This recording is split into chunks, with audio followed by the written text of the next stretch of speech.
for yourself and you come across all those killings, all those murders, and all that, whew,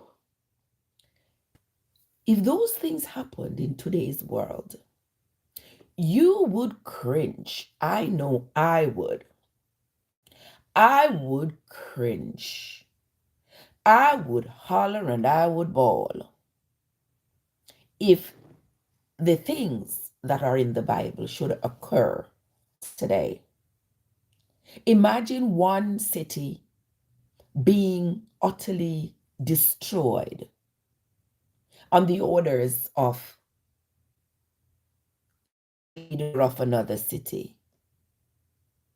And these warriors come in at night under the cover of darkness and they destroy the city, leaving nothing standing. After they have slain all the men, they take the women and the children with them and they burn the city down.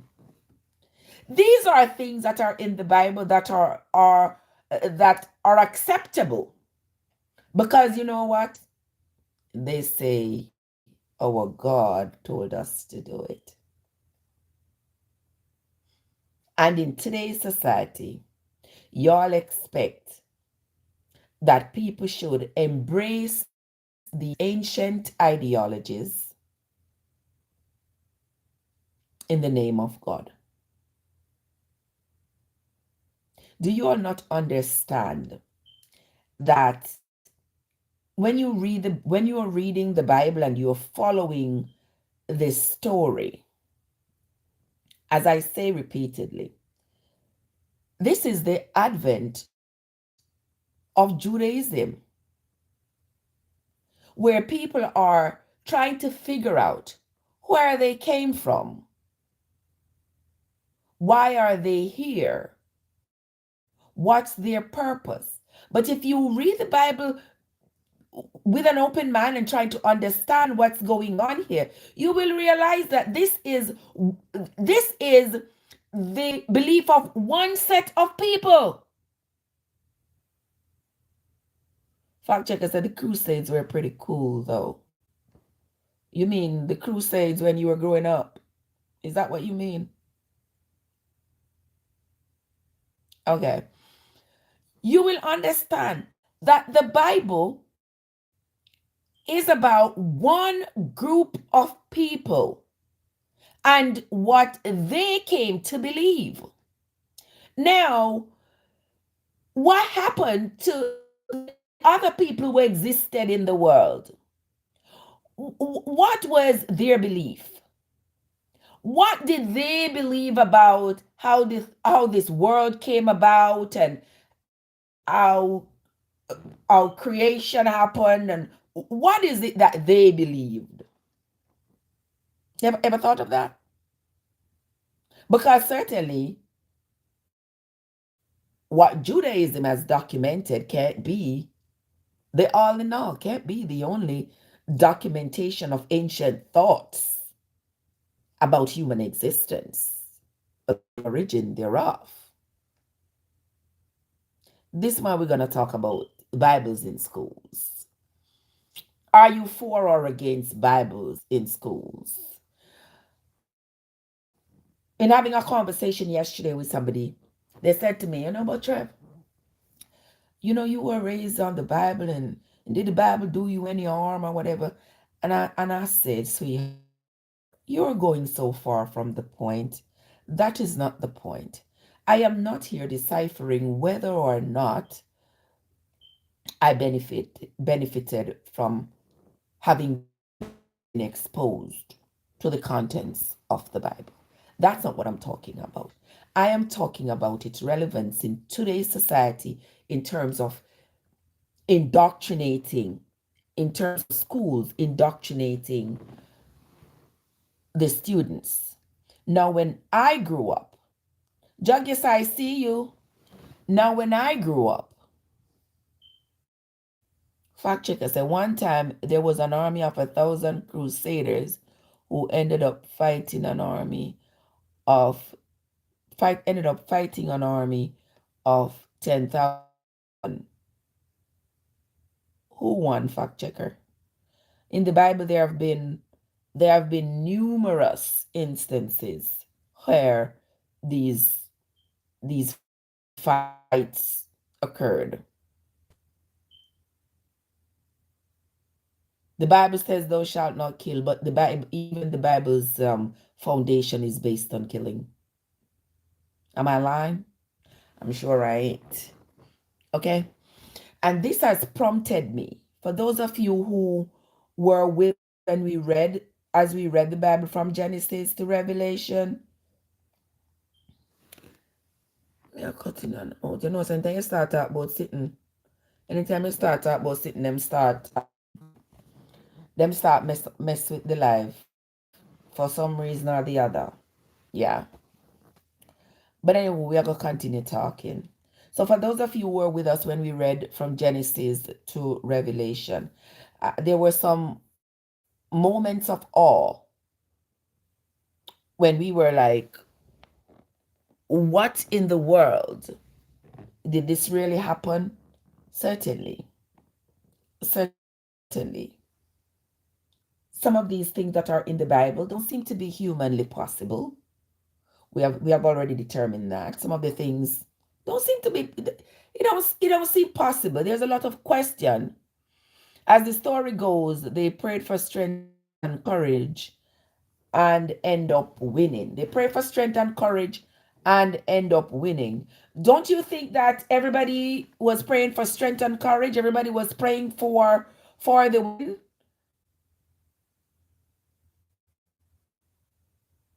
Oh, it sounds better now. Okay, wonderful. Everybody was praying for the win, but how many people got the win? I don't know. It's sending me a message. All right, he says the Crusaders lost 400 and the enemy lost 7,000. Those of you over here, welcome into the live this morning. This morning we are talking on a different level this morning. All right, we are not talking about our usual. This morning we're going to talk about the possibility that the Bible is going to be a part of the curriculum in schools pretty soon. And the students are going to be expected to read the Bible. One of the questions that I wanted to ask as well, who is going to teach? Jay Scholar, what's up? Who is going to teach this Bible? Who is going to teach this Bible? Is it going to fall on the teacher's laps?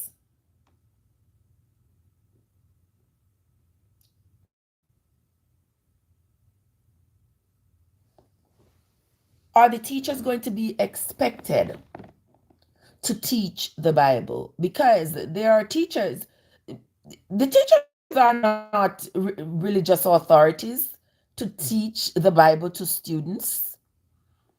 The teaching of the Bible or any religion, I believe, should be left to the parents. Dave Scott, what's up? Should be left to the parents because every household has their own religious beliefs and some have none at all. And it is not your responsibility as the school district to indoctrinate the students. Now, let's take a look. Let's speak in reasonable human terms. Now, look at this. You are Muslim. Your neighbor is atheist. Your kids go to the same school. And at the school, the teacher is indoctrinating the children in Judaism per the Bible. Okay? What do you think is going to happen? What are some of the possibilities? there's going to be confusion. Now, your Muslim child is going to have questions for you. Is going to come home and maybe be antagonistic towards your teachings because it's not in alignment with what is being taught in school. And we know that children are very impressionable, especially younger children. They are very impressionable and they will believe anything their teacher tells them. Anything a teacher tells a 7-year-old child, that child will believe to be true. So imagine your teacher at school is indoctrinating your 7-year-old according to the Bible, and you are Muslim, and your 7-year-old comes home with an antagonistic view of religion, culture change for the child, values, and exactly. There is going to be a level of confusion for that child. Then every time that child comes home, you as a parent are going to have to reteach what your values are, what your religious beliefs are. Who wants that kind of confusion? Now, back to the argument of somebody saying to me, if I wasn't raised on the Bible, what has the Bible done wrong to me?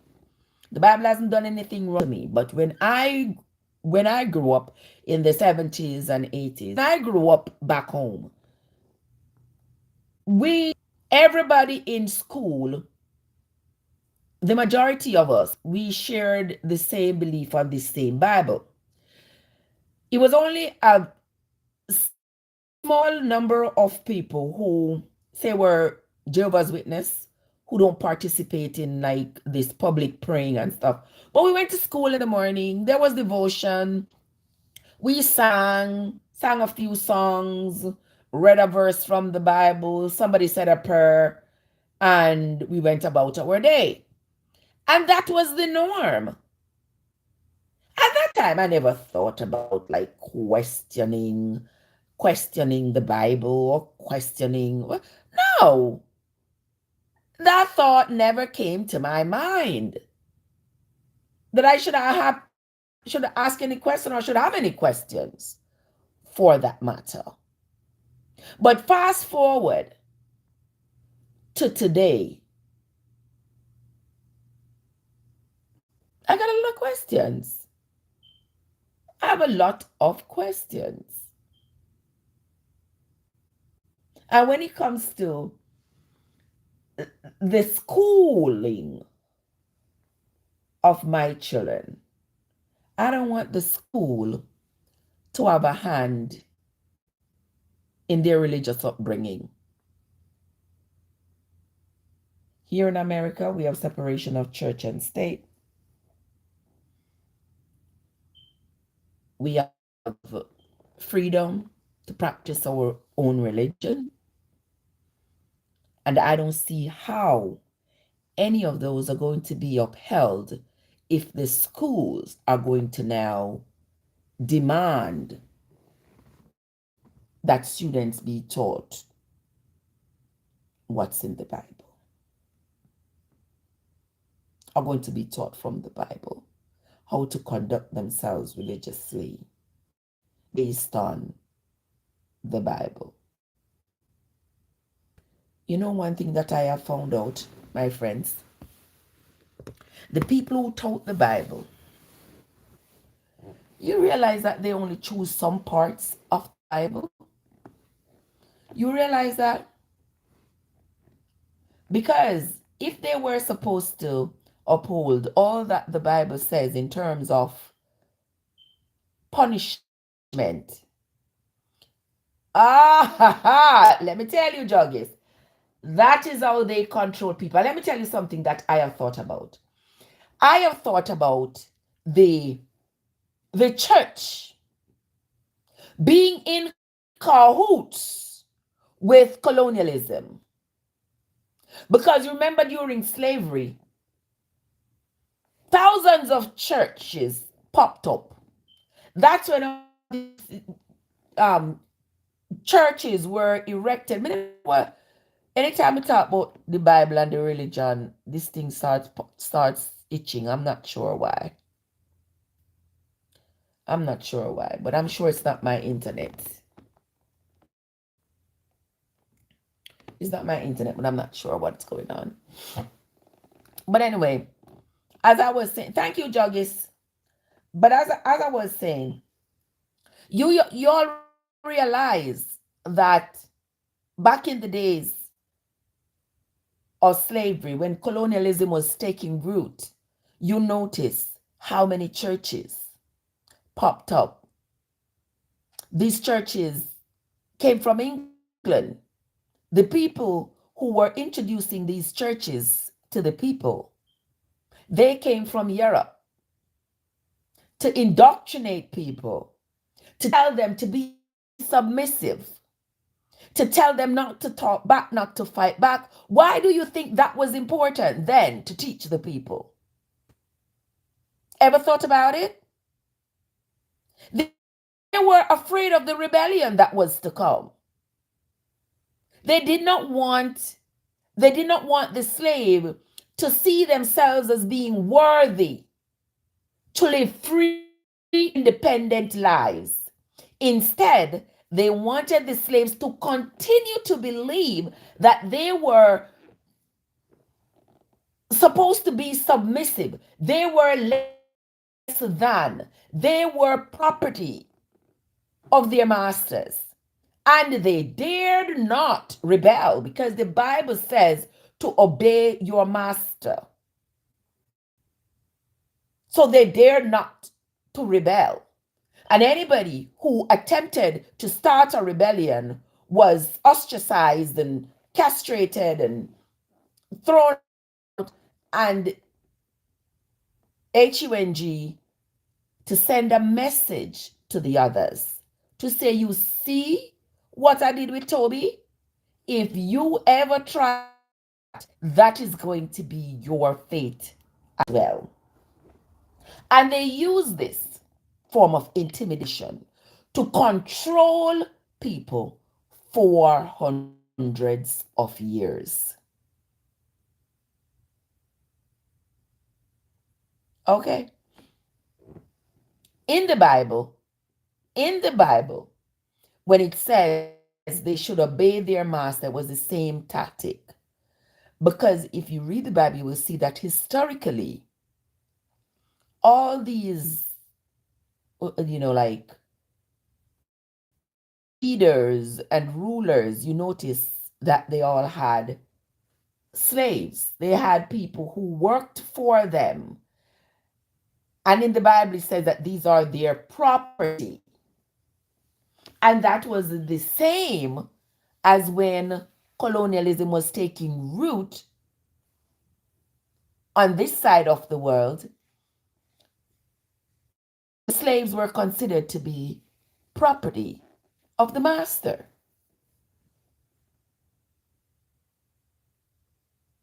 And this is what we want to inculcate into our children, to tell them that whatever the Bible says, this is what they need to do, this is what they need to follow.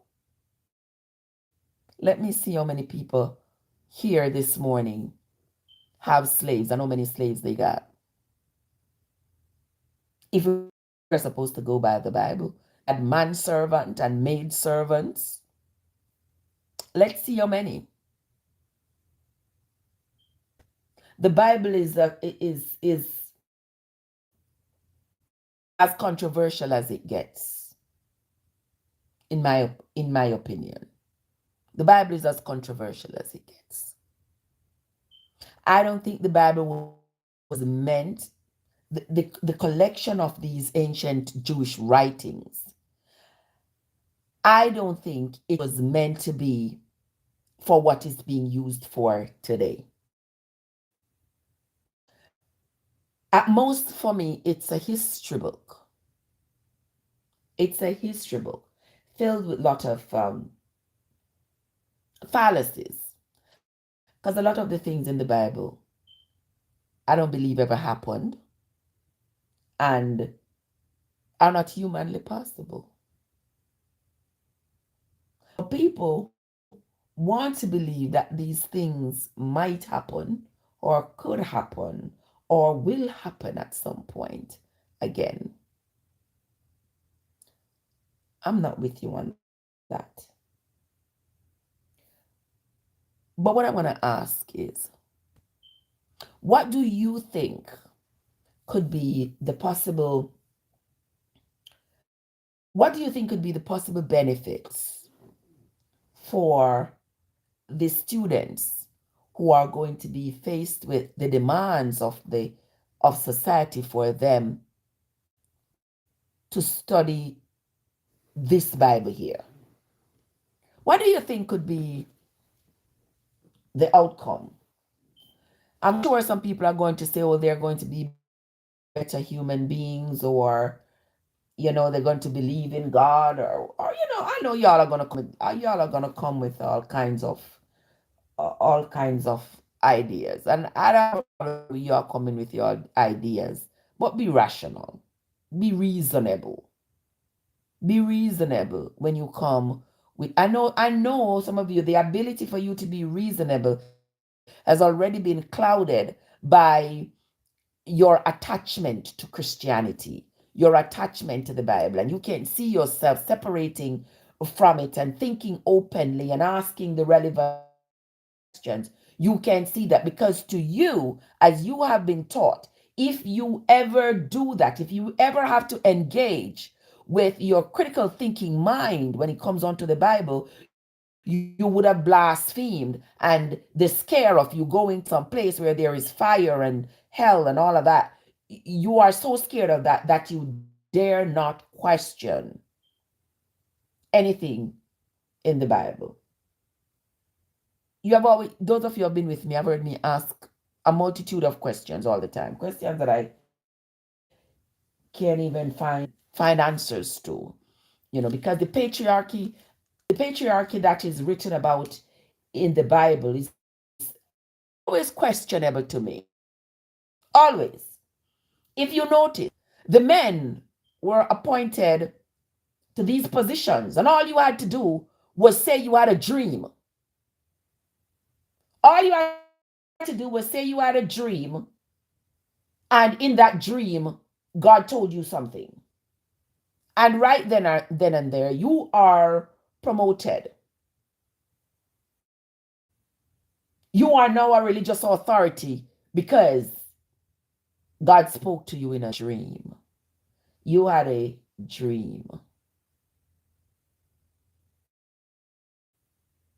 If you notice, the women in the Bible don't get dreams. And these dreams that these men get are never for the elevation of women. It's always only for their elevation. Have you ever wondered about that? Because if your God is a God for everybody, and all of us are created equal, I don't see why your God wouldn't talk to. I don't know what do it. Hold on there. Yeah. I don't know what could I do. Hold on there. Hold on there, Juggies. Thank you for letting me know. I'm gonna shit. I don't broke it. I'm sorry. All right. I don't know why it's glitching or echoing. I got absolutely no clue. Hold on there, Juggies. Let me read. Let me wheel and come again. Hold on there. I'm gonna log out and then make sure that all the other apps, that no other app is open. All right. Don't move. Now I end the live and then come back over here. Silva, good morning. Tap your screen so you can register. Doing good morning. Why you say I mean, if I'm gonna turn off the live on the talk, I'm going to oh, I'm going to turn off all the all the other apps and then come back because it is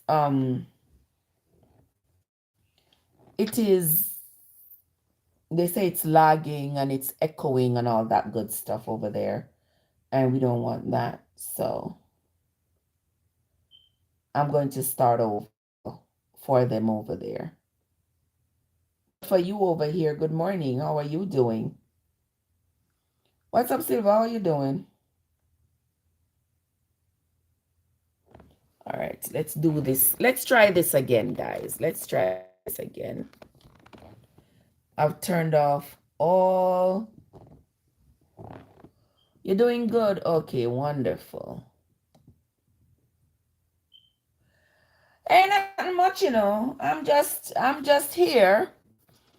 I'm just here. You know me, whatever is going on the news, I gotta have. Let me turn this on. I gotta have a little bit of a chat about it, you know, and talking about the Bible is no different because at this time I see where they are planning to institute the Bible into the schools. Morning, into the schools for all the children to study the Bible. And I find that to be quite, I'm just going to say interesting. I find that to be quite interesting that students are going to be expected to read, learn, and study the Bible in schools. Now, Oklahoma one superintendent in Oklahoma, he has patted himself on the back. He says they have purchased 500 Bibles and they're going to distribute these Bibles in the schools, and the students are going to be expected to study from these Bibles. And I have a lot of concerns where that is. I have a lot of questions where that is concerned. You know, because we are a society that is made up of people with differing beliefs, convictions, and nobody, and I say nobody, has the right to indoctrinate my child on what they because based on what they believe. What you believe is your business. And what you believe, you are free to teach to your child. But what you are not free to do is to teach it to mine. I don't care which Bible, I don't care which book. Now imagine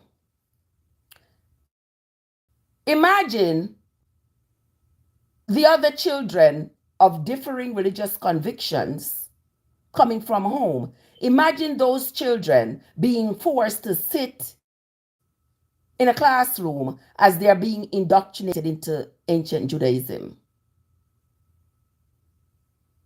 What kind of confusion is that?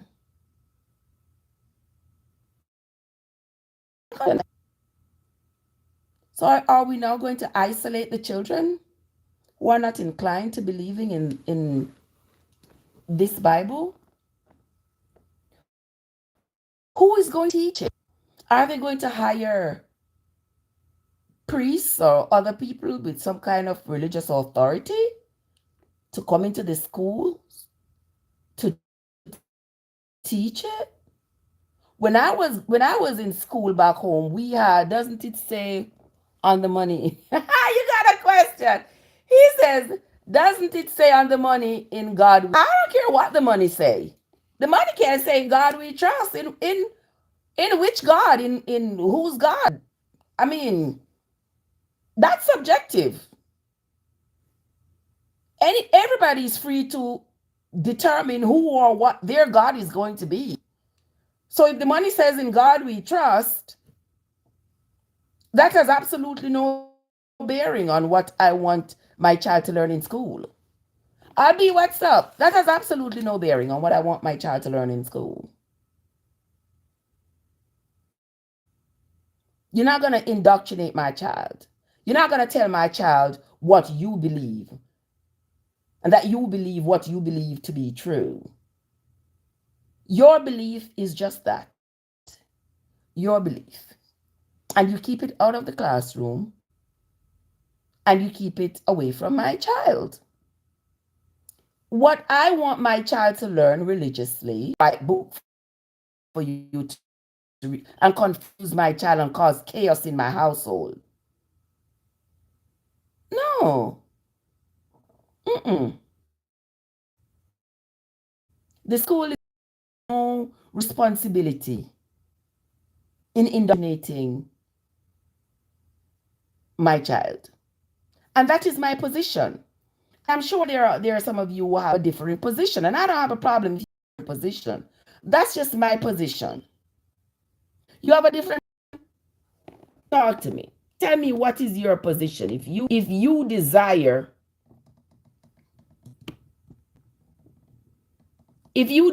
for the school to indoctrinate your child, if you desire for the school to tell your child that this Bible is the all in all, and this is the book that they need to follow religiously, I can guarantee you,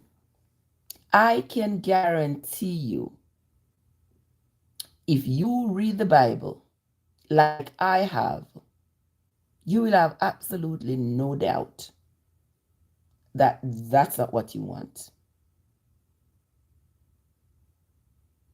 And we're going to read the Bible again. We're going to read it again because now more than ever, we really need to. We are going to read it again from the beginning to the end so that you all just, oh, Trev just coming somehow, gosh, Trev just talking it. No, we're going to read it again from the beginning to the end so that those of you who don't like to read, but you like to get into a biblical confrontation, I'll read it for you. I'll do the reading. You can listen or you can just follow along. Okay? I'll do the reading for you. Because a lot of you are one verse bandits, I call y'all. You grab a verse here and you throw it out. It's, oh, the Bible said, yada, yada, yada. But where is the context? Who was speaking at that time? To whom were they speaking? What were the circumstances surrounding that utterance? You won't know. You just know that somebody said XYZ, and so you just throw it out and say, oh, well, the Bible said. The Bible said. The Bible said.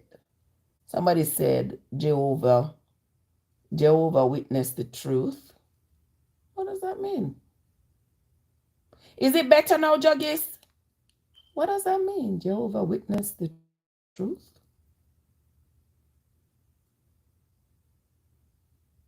Jehovah's Witness is the truth? What did that person just say?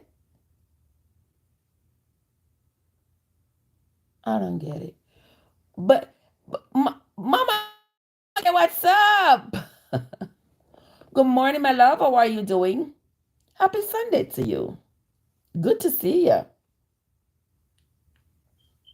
How have you been, my love?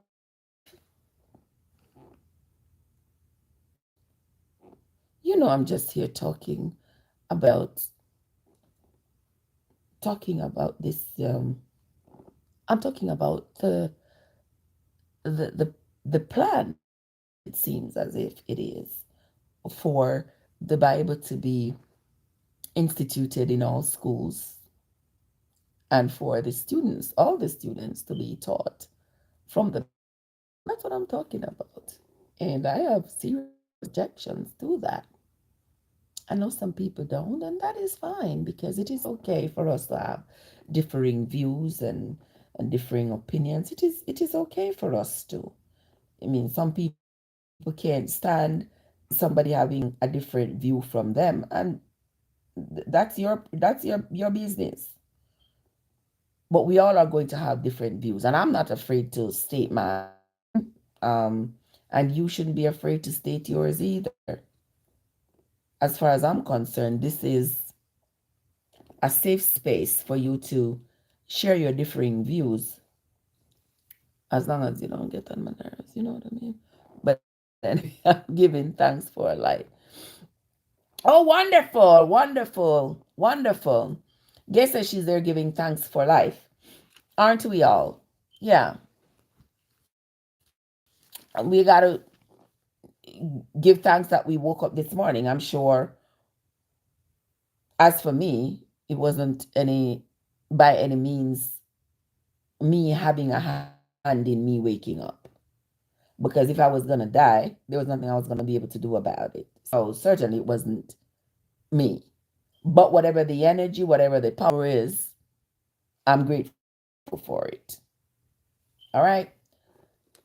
But as I was saying, that we are going to be rereading the Bible. I know a lot of people, especially those of you over on this side, you all ended up, you all caught us when we were close to the end of the Bible last time. My friends over here on the tube who were with me a long time ago when we started, yeah, we were together throughout the entire reading of the Bible. And we are going to do it again because a lot of you didn't hear it. And I see a lot of people still coming telling me, oh, I need a Bible and I need to read the Bible and all of this. When I state my objection to the Bible teachings being implemented in school, people have a lot to say. And that is fine with me. You can say whatever it is that suits you. Whatever it is that you want to say, you are free to say it. But I still stand by my position that the school has absolutely no place indoctrinating my child in one religion or the other. That's what I say, and that's what I mean. And if I find that the school is indoctrinating my child religiously, we are going to have a conversation. Because absolutely not. When I was growing up, everybody in the school shared the same religious belief, teachers and staff alike. We had our little devotion in the morning. We sang a song. We read a verse from the Bible. We did a little prayer, and everybody go about their day. Did it help for a refreshing start for the day? Absolutely. Absolutely. But if you are going to indoctrinate my child into believing in the Bible, you are going to cause conflict because all the students in this society do not believe the same thing. So the school, that cannot be the school's responsibility, because then the other children are going to feel isolated and alienated, that the religion that they believe in is not being taught, and there is confusion for what they're being taught and what they're being taught at home and what they're being taught at school.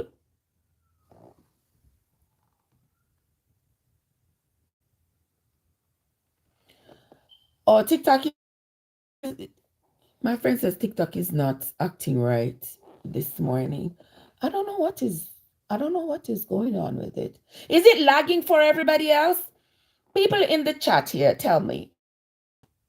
Are are you seeing the live and hearing it okay? Or is it just Juggies? Because Juggies, it might be your phone. Because I just restarted my phone and took off all the everything else that was open. But if you're not getting it over here on the talk, you can always go over on the tube. Trev Essesnce it is. You can always go over to the tube and find Trev Essesnce Unstoppable, because you know I'm double streaming. Okay? All right. So make us continue. So as I was saying to you all, that I'm going to reread the Bible. We are going to reread the Bible from the beginning again to the end. And we are going to talk about it again because I think it is important now more than ever that we understand what the Bible means, or does that mean to today's society. I don't think you need the Bible to teach your children to be kind. I don't think you need the Bible to teach your children how to be decent human beings. Because in the Bible, some of the most revered people in the Bible were anything but decent by today's standards. But by their standards back then, they were considered to be men of God. They were considered to be holy men. Last time we talked about Judah. I know some of you weren't here. You know the story of Judah. Yeah, Judah was one of Jacob's sons. Yeah. Judah was considered to be a prophet, a man of God, a leader. He had many servants, manservant, maidservant, asses and ox and all these things, lots of people working for him, sheep and goat and all those things. Was as rotten can be. But remember, back then, men were not punished for the things they did. But a woman would be punished. If you notice that all these laws in the Bible are in favor of men. Did y'all notice that? They're in favor of men. You hear any of it being in favor of women? So if God is honest and fair with all humans, why would it be that in the Bible God only told these wise men, he only gave them instructions that were in favor of men, biological men,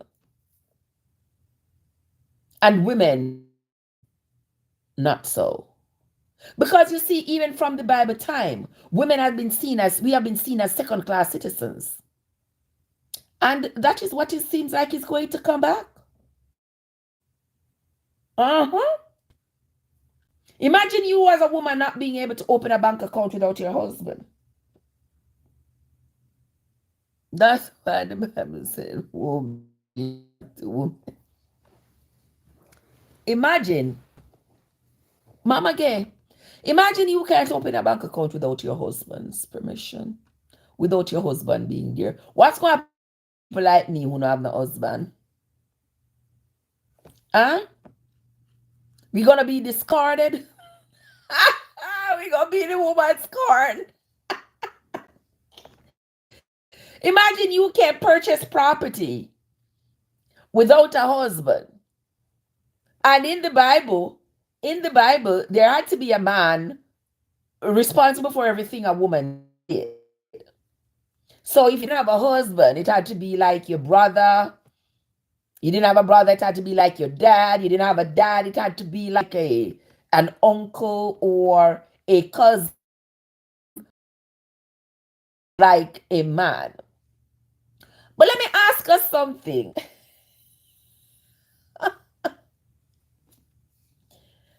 Didn't America send our soldiers many, many, many miles away to a particular country where they have been fighting to liberate women? Remember that? Where they did a whole fight. We lost many of our children fighting to liberate women in a particular country. Remember? Remember? That war that lasted how long? As they fought not just to get rid of the people who were hell-bent on causing harm to Americans and to Westerners, but also were very oppressive towards women. Because you see, according to those people, they are keeping up with the ancient tradition of men being in charge and women being second class citizens. And we lost a lot of our children in that fight, didn't we? Yes, trying to liberate women. So, how come government will send our children to die in a foreign country for their blood to be drained on a foreign soil as they fight to liberate those women, and yet the same oppression is being leveled against us? What?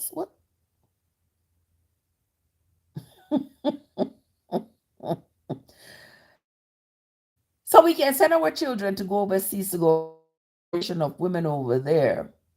But now that we are facing the same kind of oppression that we sent our children to die for over there, what is going to happen? What about you? No, husband, God. Listen, Mama Gay. Those of us who don't have a husband like me, I don't know what's going to happen to us. We are not going to be able to do anything. We are not going to be able to open bank accounts or conduct any business. If all of these ideologies that's being thrown around gets implemented any at all, people like me are to be doomed. Listen, I don't need no man to tell me what to do. I don't need no man to tell me how to live my life. We have been liberated a long time ago.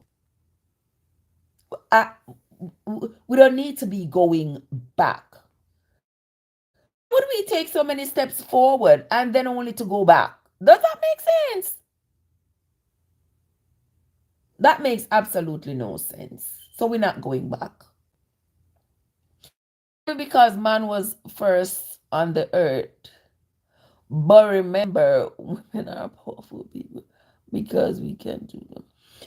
The thing is, Mama Gay, the thing is, we all have our male and female, we both have our roles. Nature has provided us with that. We unlock, how are you doing? We unlock. I was like, how's everything with you, my love? Yeah. Men and women have their own roles in society. Okay? We have our biological roles that have been assigned to us by nature that nobody can deny us of. Because there are some things that nature has put a rubber stamp on that man cannot remove, no matter how they try. No matter how a man tries, and no matter whatever laws a man put in, that will not stop from making me as a woman being able to conceive and bear a child. No matter what they say, no matter what they do. Nature have already provided me with that authority.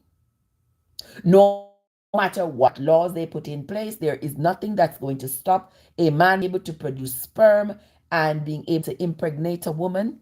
Nature has provided for that, and there is nothing you can do to stop that. We don't have control over that. Typically, they can do injections or whatever. Yeah, we know that. But nature provided for us so that we could provide for ourselves.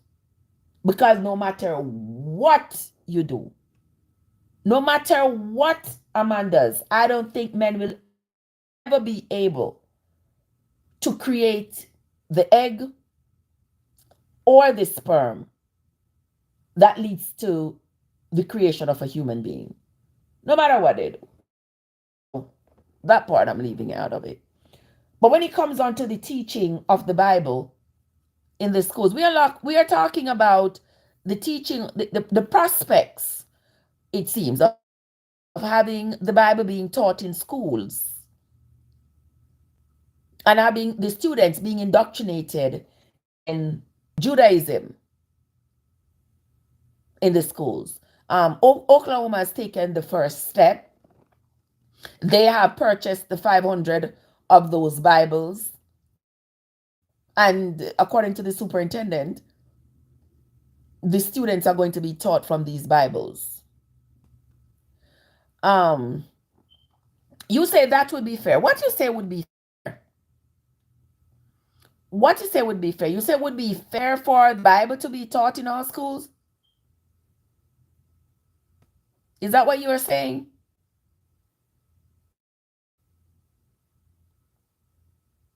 I know. I just want to hear some differing views, because I know there are some people who jump up and say, yeah, we want the Bible in schools. Yeah, we want the Bible taught in schools. And then there are others who are on my side who say, hell no.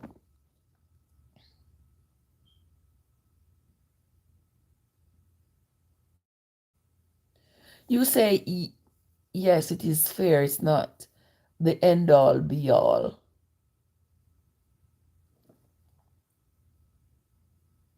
Why do I feel like getting it? Um,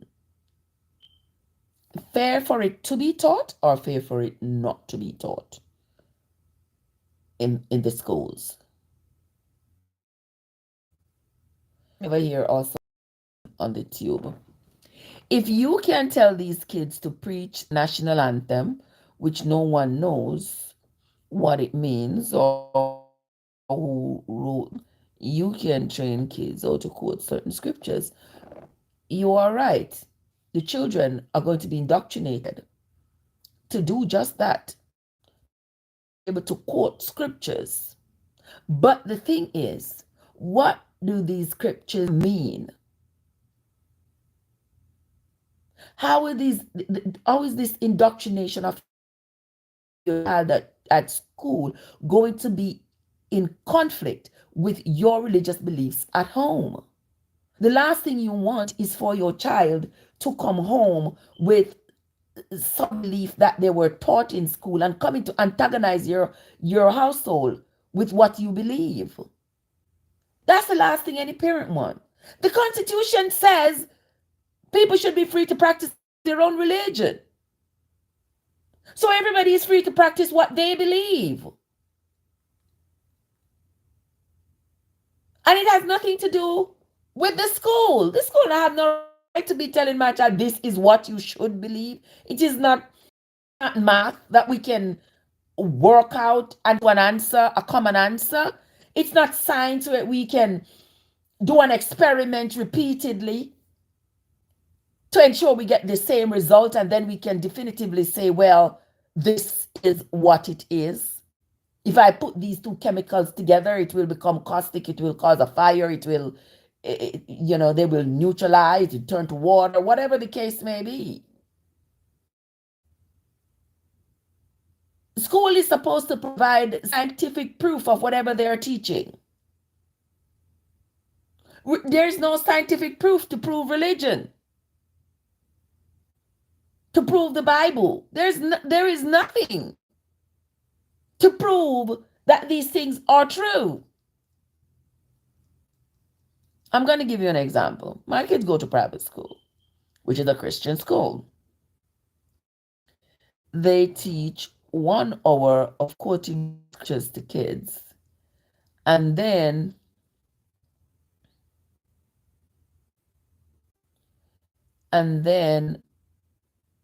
the main thing is it is in the school's curriculum, and both can be true at the same time. There's going to be no scientific proof that whatever they're teaching the children from the Bible is being taught in the school or in the home or in the church. As we have read in the Bible, the ancient Hebrew people, in establishing their society, they documented some experiences. Some of these experiences we can see are either actual experiences or perceived experiences. A lot of it came out of dreams and out of these people trying to come about, are these people trying to these people trying to establish their society. And as they were trying to establish their society, they documented their experiences and their expectations for each other. Now, are those documentations relevant for us for today? No, no, no, no. How much goat you slaughter today?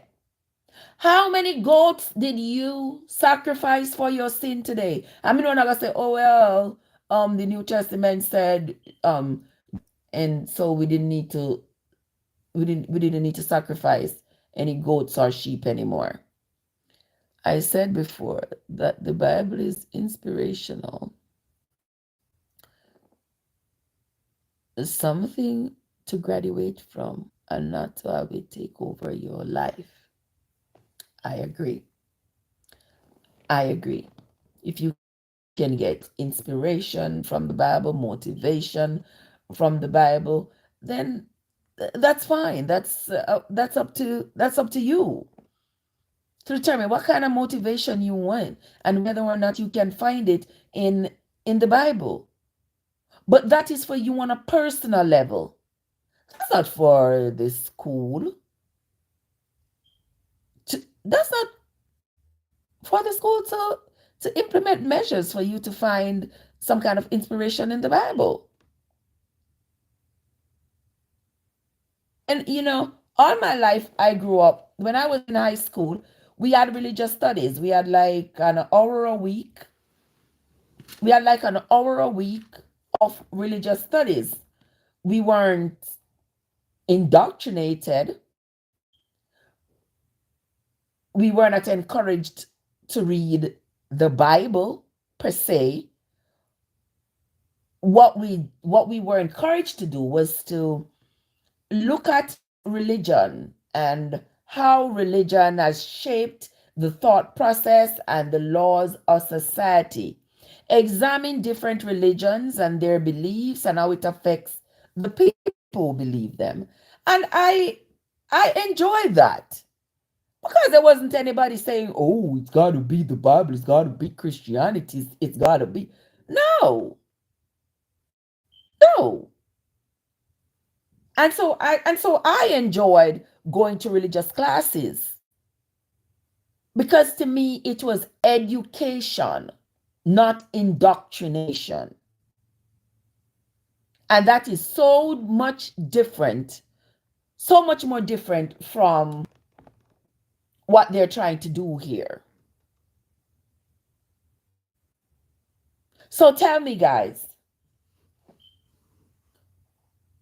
who is for the Bible being taught in schools?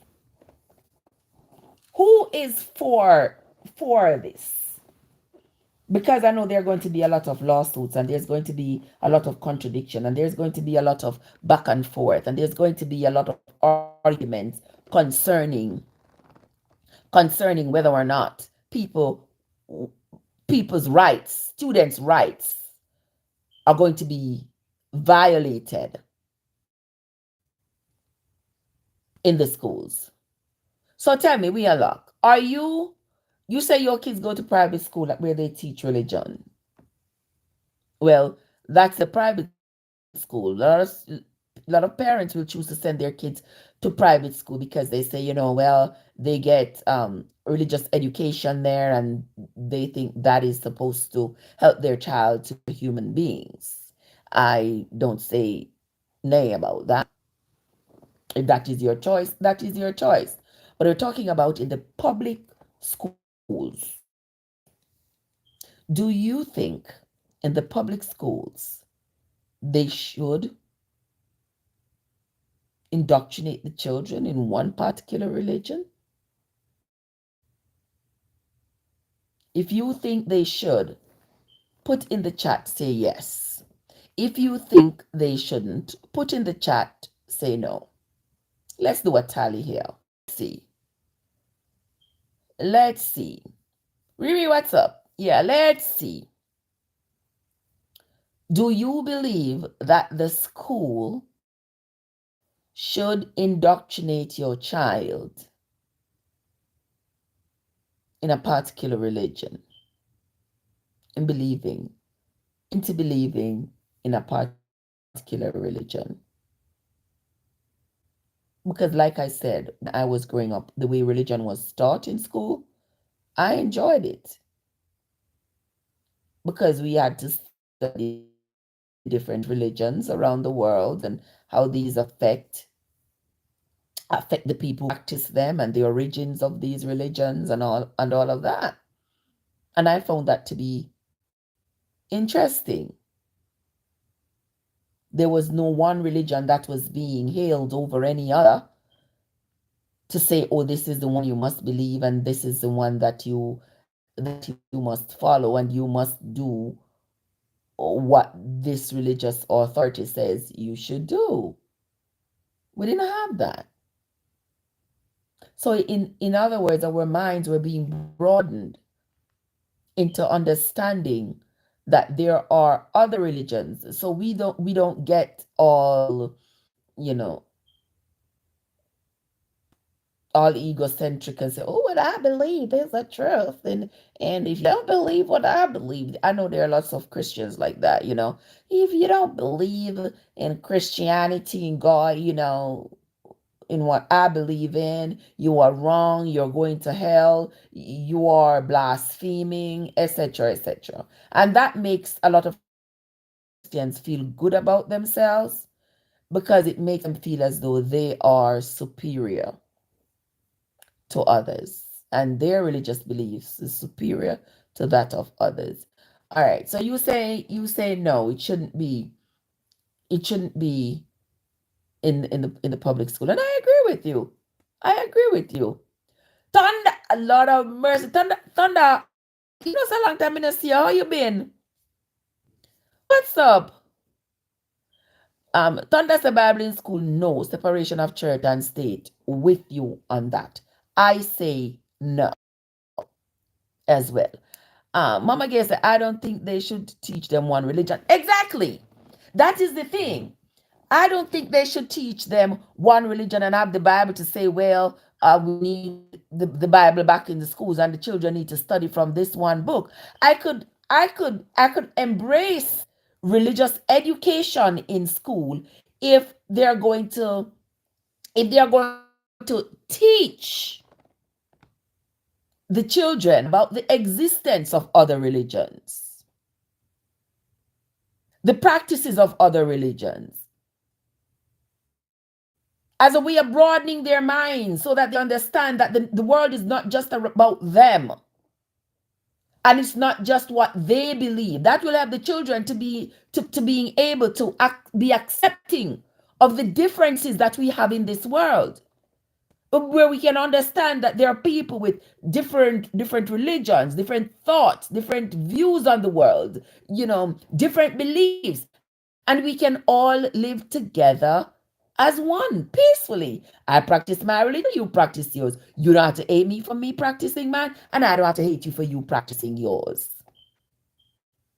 We can say, well, this is the religion that I believe in, and so this is the religion that I am going to ensure that your child is exposed to.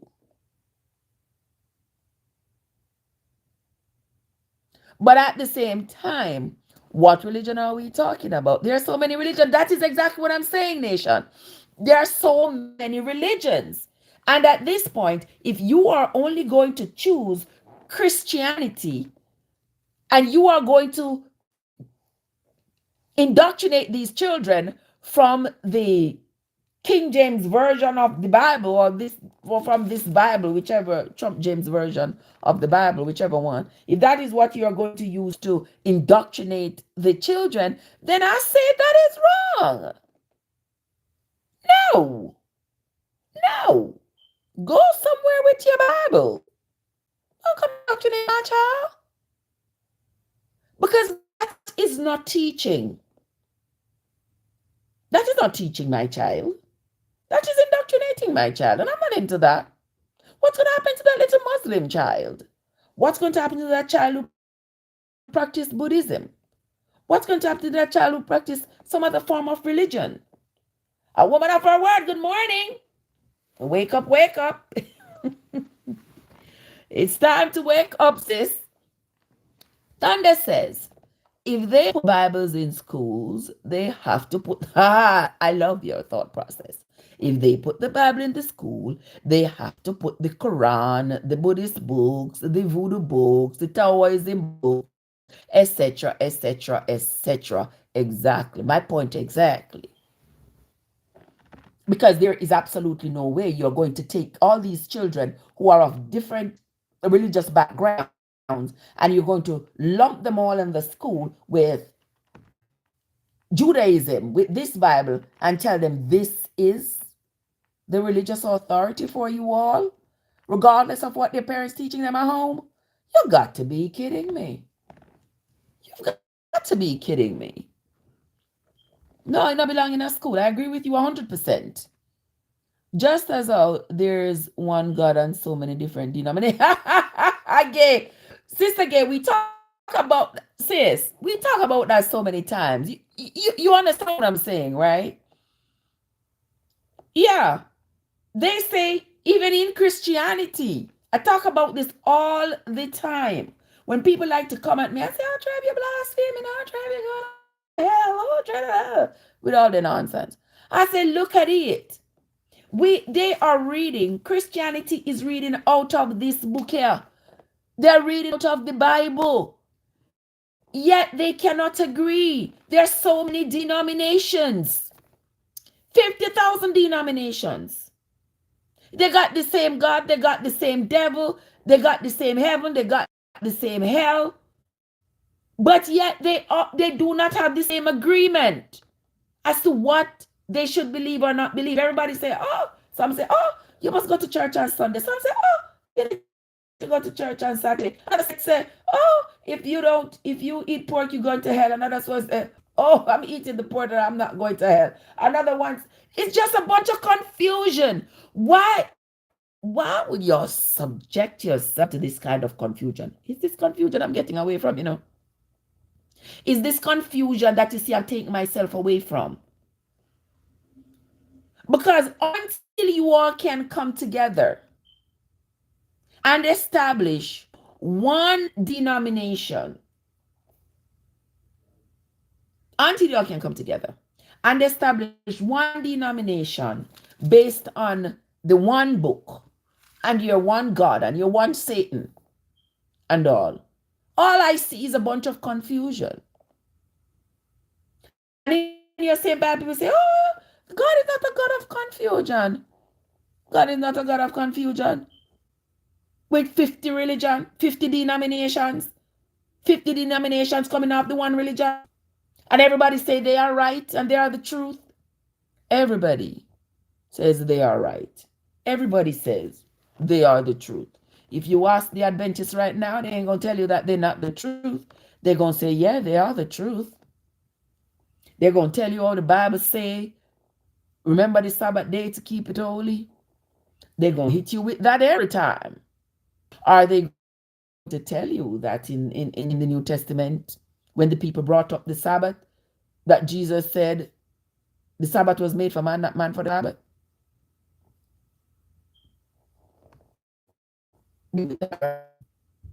If you talk about the breaking of the corn, if you're talking about Jesus allowing the disciples to break the corn in the cornfield, and the people being upset because he told people being upset because he okayed the disciples to pick the corn on the Sabbath day. There are some people I know on a Sabbath they don't eat nothing. No matter what is happening to them, they're not doing nothing. If they're sick, them are wait on Sunday to go to hospital. Because to them, when the Bible says, remember the Sabbath day to keep it holy, you know, if you do not work. You know, if you do not work, neither you nor your man servant, your maid servant, all these things, you know, if you do nothing. They take that to heart. And they never moved from Exodus, Leviticus. They never moved from there. Them not reach on a New Testament yet. Them still stuck around there, so. But the minister them a sacrifice the animal. And I always say, I used to say to my grandmother, how comes you not sacrifice the animal? How comes you not sacrifice the animal? Because if you're going to be stuck with what is around there in Leviticus, Exodus, Leviticus, all of that included sacrificing animals, right? So you're going to just pick and choose what you're going to do and what you're not going to do. The Bible also talk about adultery and what happens to people with adultery, who commit adultery. But y'all notice, that the only people that were ever charged with adultery were women. You never noticed that? A woman by herself can't commit adultery. Right? The woman by herself can't commit adultery, you know. But in the Bible, the only person that gets charged with committing adultery is a woman. She's the one who is stoned. She's the one who is unalived. What happened to the man? The man is allowed to go on. David. Look how David took Bathsheba. Look what he did to Uriah. Was David punished? Was David punished? No. Look at Judah. If Tamar wasn't smart, if Tamar wasn't smart as she was, they would have burned her to death. But did anything happen to Judah? Oh, you saying I know the story I talk about? I will talk about the story a million times. All right, you see, I don't know what story I talk about Judah. Judah was a ruler, leader, priest, whatever you call it. He was one of those people in the community. Judah had 3 sons initially with a wife, with his he never even said he married that woman. If I remember correctly in the Bible, I think he was in Genesis, around Genesis 38, 39, somewhere around there. He never even said he married a woman. He said he went down with his friend the Abdullamite and he saw the woman and he went in onto her. He never said he married her. He said he went in onto her. She had a son for him. The first one was Er. Then she had the second son, Onan. Then she had the third son, Shelah, I think was his name. Judah, per the law that Moses gave them, to live by. But this kind of interesting. Know that me say this. Hold on there. Let me sit up straight here so one thing about this. But when the Bible start talking about Judah, Moses never come yet. That just dawned on me. When the Bible started talking about Judah in Genesis, Moses wasn't in the picture yet.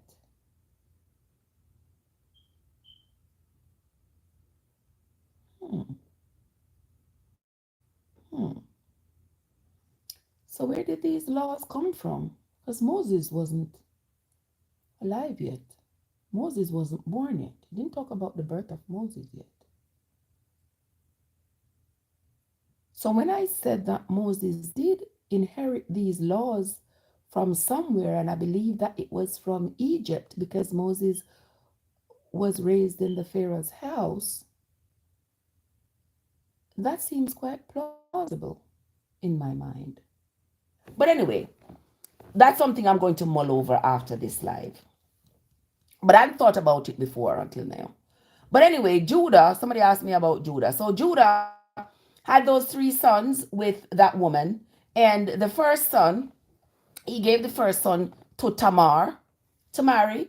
That first son, he was, according to the Bible, wicked in the sight of God, and God him. And so, per their laws, per the laws that existed at the time, if your brother dies and him and his wife haven't had any children, the next son in line is supposed to marry that woman and have her have children for the brother that's dead. So after Er died, Judah gave the second son, Onan, to Tamar. Now, Onan was not happy. He was not happy because he would have to raise these children. He would have to have children with Tamar. These were not going to be his children. These children were going to be his dead brother's children. And he didn't like that. So you know what he did? When he went to with Tamar, the Bible said he spilt it on the ground. So he refused to impregnate Tamar. Yeah? He did his thing on the ground instead of impregnating Tamar. And according to the Bible, it said that angered God. And so Onan was. Now Tamar is left without a husband, but the law says she must get the next brother. The next brother was Shelah. Shelah was young at the time. So Judah says to Tamar, go back to your father's house and wait until Shelah is old enough. Wait until Shelah is an adult. I'll give him to you to marry. Now Tamar is at her father's house waiting for Shelah to become a man. Shelah becomes a man and Judah does not keep his word. So Tamar say, oh yeah, watch me and you. I'm gonna make you pay for this. Apparently she knew how Judah was. She knew that Judah liked to have women at his own will, if you will. She knew he liked under them skirts. So what did she do? She knew he was going up to Timnah to go shear his sheep. So she sat out on the side of the road and pretended to be a woman of the night. And as she expected, Judah stopped to have himself be entertained by her. Now, when he asked her, what did she want for her services? He promised her he was going to send her a goat.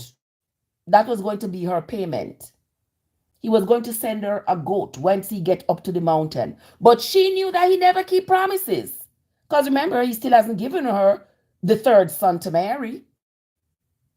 So she was like, this is what we gonna do. You gonna give me your signet, that, the little thing that wear on their head, like the priest them wear on their head. You're gonna give me your bracelets, and you gonna give me your staff, his little cane that he walk with. You're gonna give me those things, and I'll hold on to them. And then when you send back the goat kid, I will send these to you. That was very smart on Tamar's part. And so what did Judah do? He left the signet, the bracelets, and the staff with her. He went up to the mountain and he sent back the goat kid. When the servant came back with the goat kid, he was looking for the harlot who was supposed to be sitting on the side of the road. He could not find. He asked everybody in town, where is the harlot who was sitting here? They said, we don't have no harlot sitting out here. There's nobody out. There's no harlot sitting out here. So he goes back and he says to Judah, my lord, I cannot find that harlot. I cannot find that person. So I come back with the goat kid.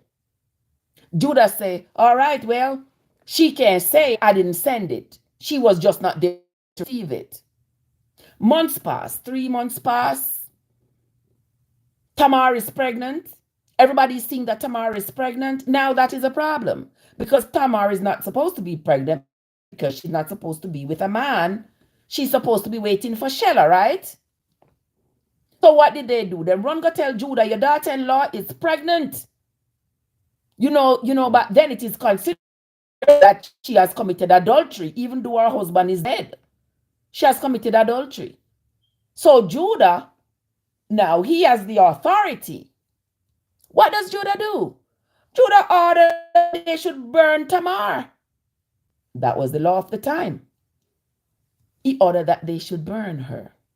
Imagine the woman pregnant, and you are giving orders to burn her up. That is the Bible. We not talk about, that is the Bible one is supposed to follow. That is what you want people to be teaching your children in school. Okay? So Judah ordered the people to burn up Tamar because she's pregnant and she's not supposed to be. But Tamar, while they were playing chess, Tamar was playing checkers. Tamar said, the person who got me pregnant is the owner of this signet, these bracelets, and this staff. Now, who do these belong to? Now everybody, because they realize that those items belong to Judah. Now, when he sees that Tamar, it was Tamar that he had gone into. It was Tamar that he had slept with. It was his daughter-in-law that he had slept with. He ordered the people no longer to burn her, but he declared, oh, she is more righteous than I am. Imagine how many people, how many women back then got stoned to death, got unalived, because these people were following these laws that they claim to be bounded by based on their religious authority. Imagine how many people, how many women in particular. And you want to tell me you want me to support something like that? No, I can't. I can't do it. I gave Tamar Shelah to marry. But you see how the tables turn? He ended up impregnating Tamar. And Tamar ended up having a pair of twin for him. The two boys, Pharez and the other one. And I believe that Jesus is a descendant of Pharez, if I'm not wrong, because Boaz is a descendant of Pharez.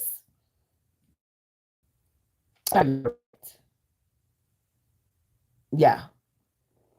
Andrea, good morning, my love. Yes, Boaz is a descendant of Pharez, and Jesus is a descendant. Jesus is a descendant of Pharez. That's why they always say he's the son of Judah. Yeah, I think that's where that came from. Okay? So imagine if Tamar did not have Judah's signet, his bracelets, and his staff, Tamar would be put to death.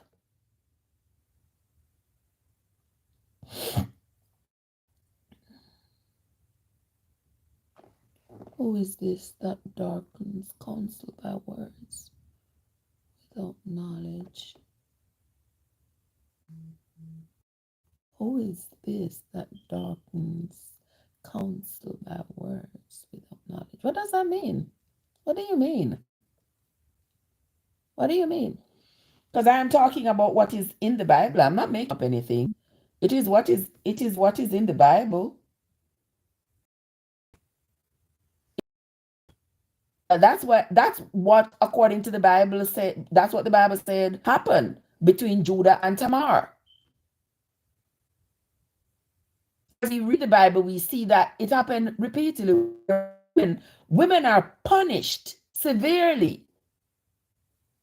In the New Testament, when the people brought that woman to Jesus, what did they say? They say she was caught red-handed committing adultery. adultery. Now, committing adultery, it ain't one person. It's got to be two people, right? It got to be two people committing adultery, right, Eric? And if they say they caught her red-handed, where was the man with whom she was committing this adultery? Where was the man?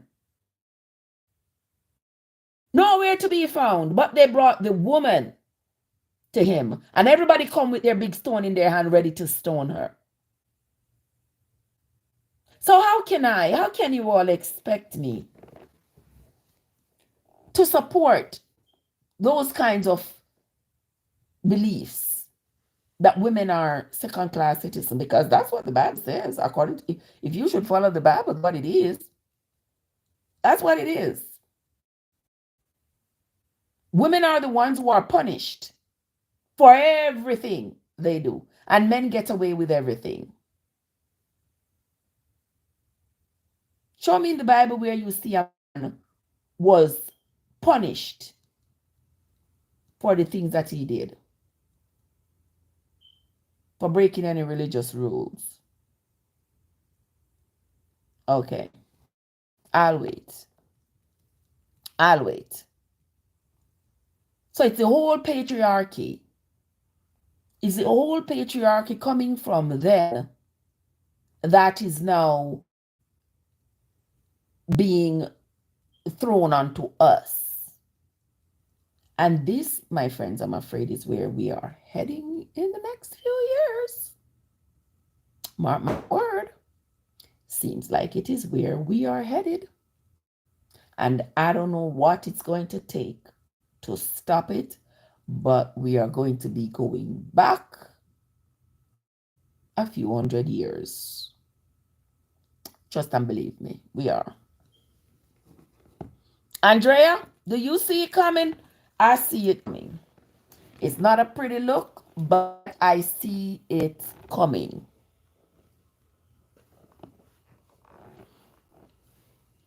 But as for me and this Bible in the schools, I say no. And I stand on that 10 toes down. I say no. You want to go read your Bible? Go read your Bible in your home. If having, for me, what I think would be beneficial if they're having religious studies where the students are encouraged to, study religion, have healthy discussions about religion and how religion has shaped society and the laws and the people and the different religion and the different practices. It was help us to become more aware of the people around us and help us to be able to communicate with each other and to understand, to be more sensitive towards the beliefs of other people. That to me is important. Because if you are, say, for example, as a nurse, I have to exercise religious sensitivity, cultural sensitivity. That is why I would recommend from my patients that they be prepared to let healthcare provider know what they believe in and what they don't believe in, so that they're not violated in the healthcare arena. We know Jehovah's Witness people don't take blood. They don't take blood products.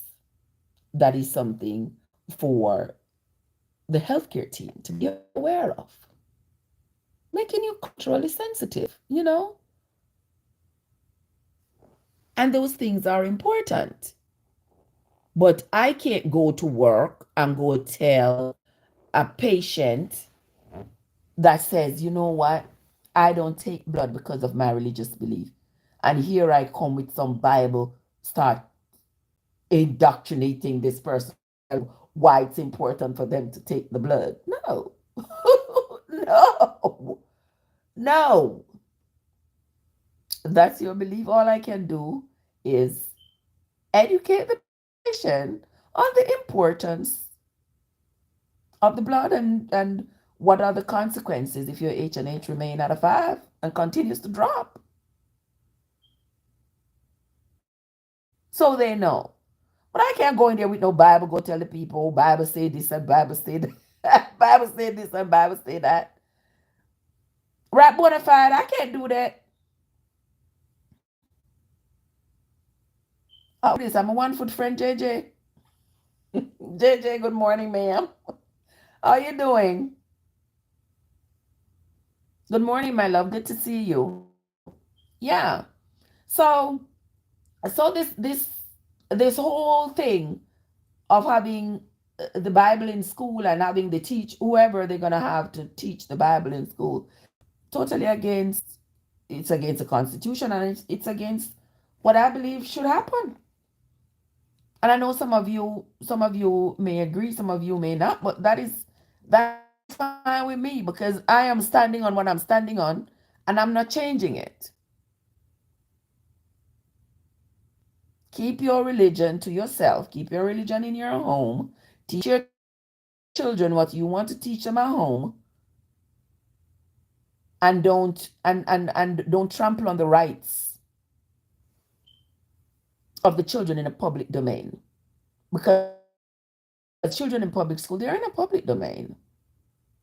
And whatever you can teach to one child, you should be able to teach to all the children. You can't just say, okay, we're going to teach. This is what I believe.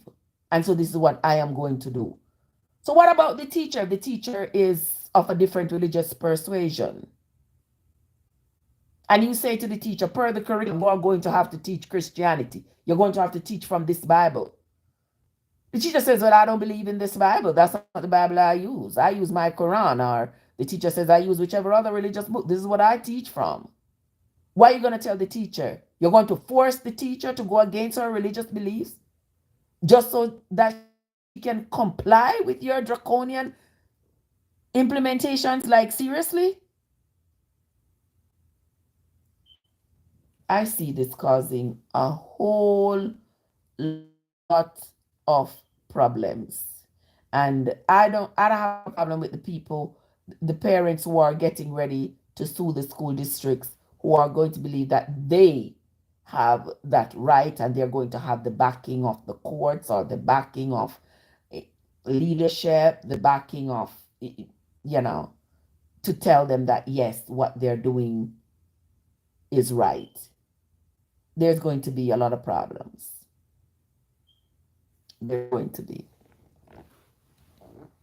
Andrea, how are you doing, my love? You see the new the new world order? You see the new world order that's coming to play, my love? Before you came, we were talking about how the school superintendent in Oklahoma have announced that he has purchased 500 Bibles. Not just any Bible, mind you, not just any Bible. He has purchased 500 of the newest version of the Bible. Yeah, he has purchased for the schools in Oklahoma, and he wants the children, all the children in the schools, to learn from the Bible. And Andrea, with that, we are going to start again with the reading of the Bible again and talking about it. And by the way, people, if you all go over on my YouTube channel,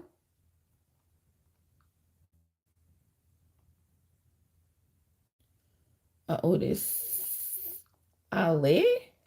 All right, Ali got something she want to share with us. Let's see. We got somebody here. She probably has something she wants to share, but it's spinning. It's not coming in. I'm not sure. It's not coming in. I'm waiting for her to come up. Apparently she wants to share something with us.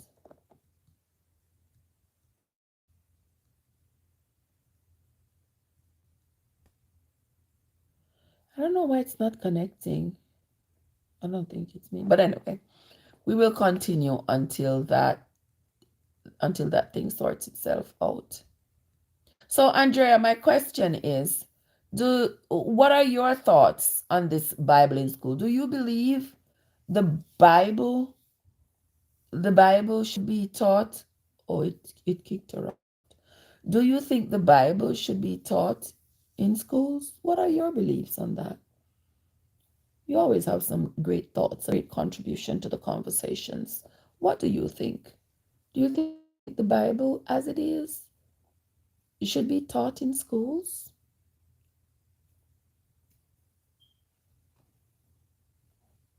Talk to me. I'm sorry about that, Elaine. I'm not sure what happened, but the thing said it was connected and then it just disappeared. I'm not sure. I'm not sure what happened there. But if you really want to share something with us, you are welcomed to send another request. Okay? All right. What you say now, Miss Andrea? What are your thoughts? Silva, you seem to have a lot to say. What are your thoughts on whether or not the Bible should be taught in schools? Because you seem to have a lot to say, but you ain't got a lot to say about that. Whether or not the Bible should be taught in schools. What you say about that? What are your views? And I can almost tell already that you're gonna say, "Oh, yeah, you think the children need to learn about God. The children can learn about God at home or yeah, on their own." Um, all right. So Silva says it's a great idea for the children to learn about to be taught what the Bible says in school. All right. Since you say it is okay, do you think there could be any possibilities that they could be taught any other religion in schools? Do you think, would you be open the same way you are open to them being taught the Bible? Mix up, what's up? Mix in, what's up? The same way you say it's a good idea for the children to be taught the Bible in schools. Would you also be open to them being taught from any other religious book in school? Talk to me. What do you think? Because if you go and teach the Bible, I would say you can't just teach the Bible. If you are going to teach the Bible, you're going to have to go teach every other religion in the school. You're going to have to cater to your entire population. And who gives this school, the teachers, that authority to be able to teach the children all the religious requirements of all religions? Yeah, they can learn about the Quran and so on. Okay, now you're being reasonable. Now you're being reasonable. Yeah, you think they can learn, they can, but why does it have to be in school though? Especially like in elementary school. Why does it have to be in school? Can't it be like an elective, like when you get to college, when you get to college, or even say high school, there is an elective for religion, and all the different religions are being represented there. So it can broaden the students' minds, help them to understand that it's not just Christianity that exists. There are other religions. Could that not be a thing? Because back home when we studied, we didn't study like just study Christianity. We took it a step further. We studied, different religions, how what makes them different, the different deities, the different practices, all that, and the populations of them, and how their religion affect their lives socially and economically and all of that. And I found that to be more edifying than if I was supposed to be browbeaten. I was already browbeaten from the time I was born to say Christianity and this particular denomination is where you belong and everything else is wrong. And as a young person, as a child, you want to hear me argue with people talk about, oh, you're wrong, you're going to hell. Oh, because me and my egocentric self thought that what I was taught was true and it was right. And anybody who did not agree with me, oh, they are wrong and they're going to hell. I'm like, being awoken is a good thing. You know, I'm so glad I'm no longer asleep in that nonsense. He says, well, considering the fact that the US was built on the Bible or not on the Quran, the Bible should have precedent. Hmm. I don't know about that building on the Bible because, no, I don't know about that building on the Bible. They claim to have implemented biblical principles in the establishment of the laws, the establishment of the Constitution or whatever. But I don't no, I don't think so. I think the US was built on a level playing field, the opening of minds, even though they're saying God we trust, as you said before on the money, I don't think that is supposed to be like a religious order to say, oh, because the money say on in God we trust, it is establishing some kind of religious precedence. I don't think so. Do you? I think it was just cute to put it on there. I don't know. I don't know. What is to Caesar, give it to Caesar. That was my question earlier. Which God were they talking about? Was it the God of Judaism? Because God can be subjective, you know. Other people who worship other gods, they call them gods too. They call their deity gods. So when it says God, which God? I don't think that even matters. Which God?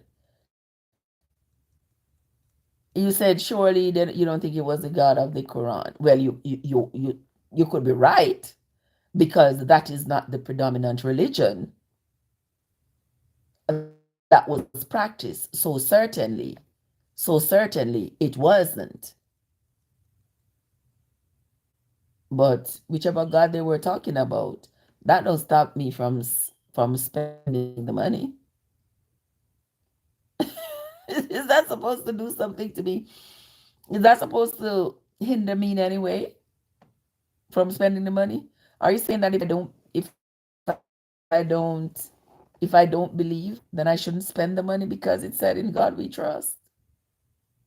That's interesting.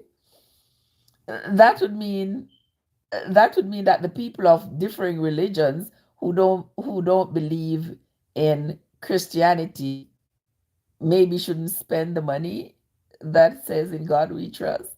Oh, you're funny. Okay, he says it's not the God of the Quran, and it's definitely not the God of Satanism. Um, I don't know which God they were talking about. I'm just going to assume that because of Christianity being the predominant, I'm going to say it is the God of Christianity. That would be fair to say, right? I want to say it is the God of Christianity who they were talking about.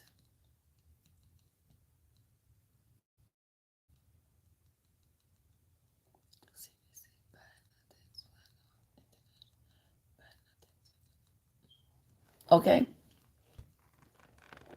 All right. I'm starting to get a lot of notifications here. Yeah, but guys, as we come to the end of this live, I'm just To wrap it up, I'm going to say that I stand by what I said. Religion, the teaching of the Bible, has no place in the schools. Children are to be taught at home whatever their parents about religion, whatever their family believe in, that is what they're to be taught at home. At school, there is no place because I don't see the school incorporating any resources to expose the children to the multiple religions that exist, considering that it's possible, the way American society is set up, it is possible that all the students in one class are not going to be Christians. So are we going to start isolating and alienating our students because of their differing religious beliefs? Is that what we're going to do? There's enough division as it is. That is one that I don't think we want to entertain. So if it is the God of the Bible, then it's okay to teach the Bible and not the Quran in our public schools. Why would you say that? No, it is not okay. Because as I was saying before, the classrooms are made up of students with differing religious backgrounds. So you can't teach the children one religion in school. That's going to be too much conflict. You can't do that. There is a clause in the Constitution for people to have religious freedom, to practice their own religions freely and not to be persecuted.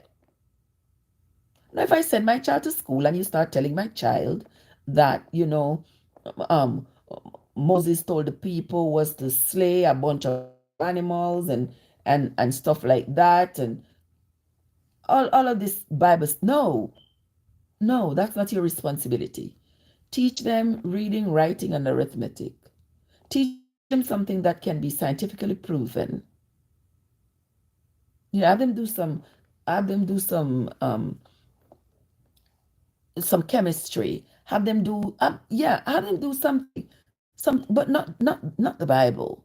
When they are older, I have no problem with them, studying religions, different religions, how these religions have shaped the world and shaped the lives of people who practice them and stuff like that. Because the world has become quite smaller with the internet, and we have to deal with people, and also with migration and everything. We have to deal with people from different cultures and different religious backgrounds, and it pays that we are religiously sensitive to what to and what not to do, what to and what not to say to a person, so that we don't offend each other. But you can't be doing that. Andrea said, what type of Bible will be introduced into the school curriculum and what biblical interpretation will be translated to the children? Exactly. Exactly. And I was asking whether or not it's going to be the teachers who are going to be expected to interpret the Bible to the students, or are they going to send in priests and other religious authorities to come in and teach the children from the Bible? That's my question. We don't know yet, but school districts are starting to purchase these special Bibles. You know which Bibles I'm talking about. These special Bibles that have like by whom these Bibles, who is selling these Bibles. Yeah.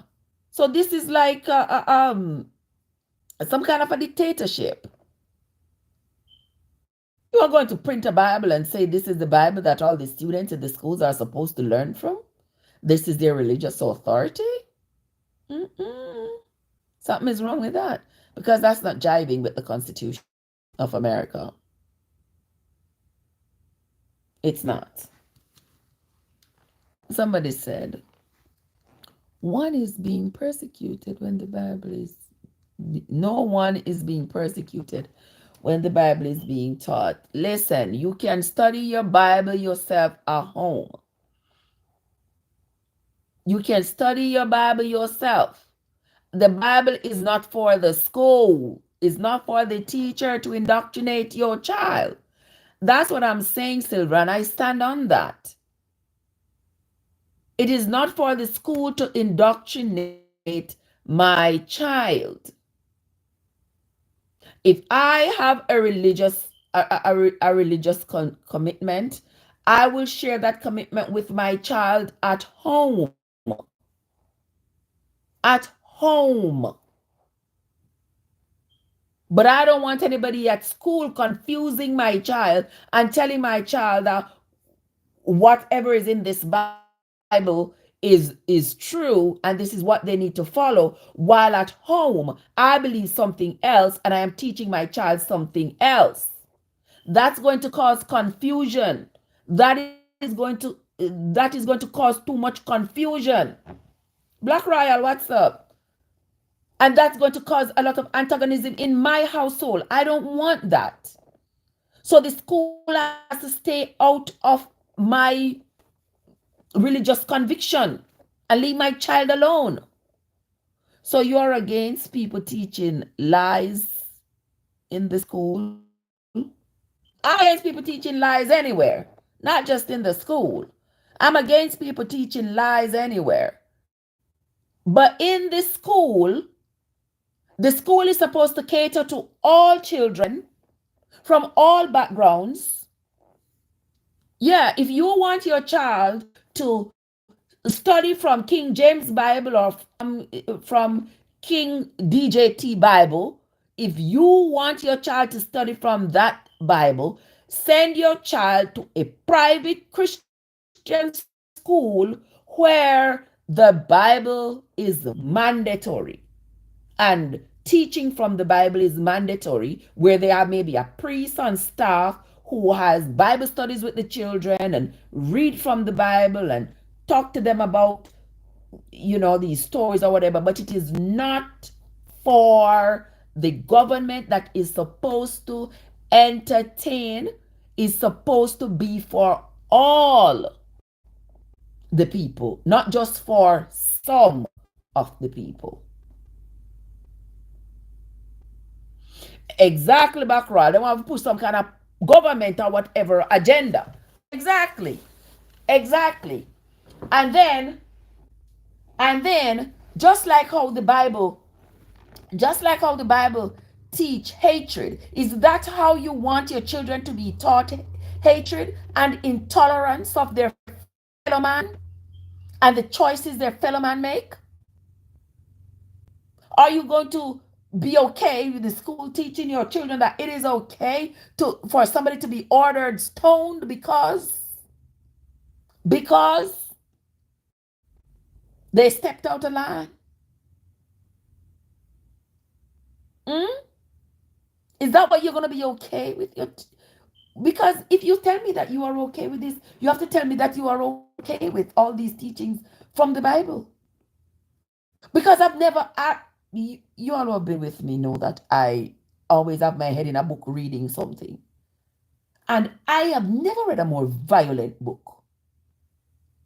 And you know what the people say in the Bible? The Bible taught us, they say, oh, it was back then.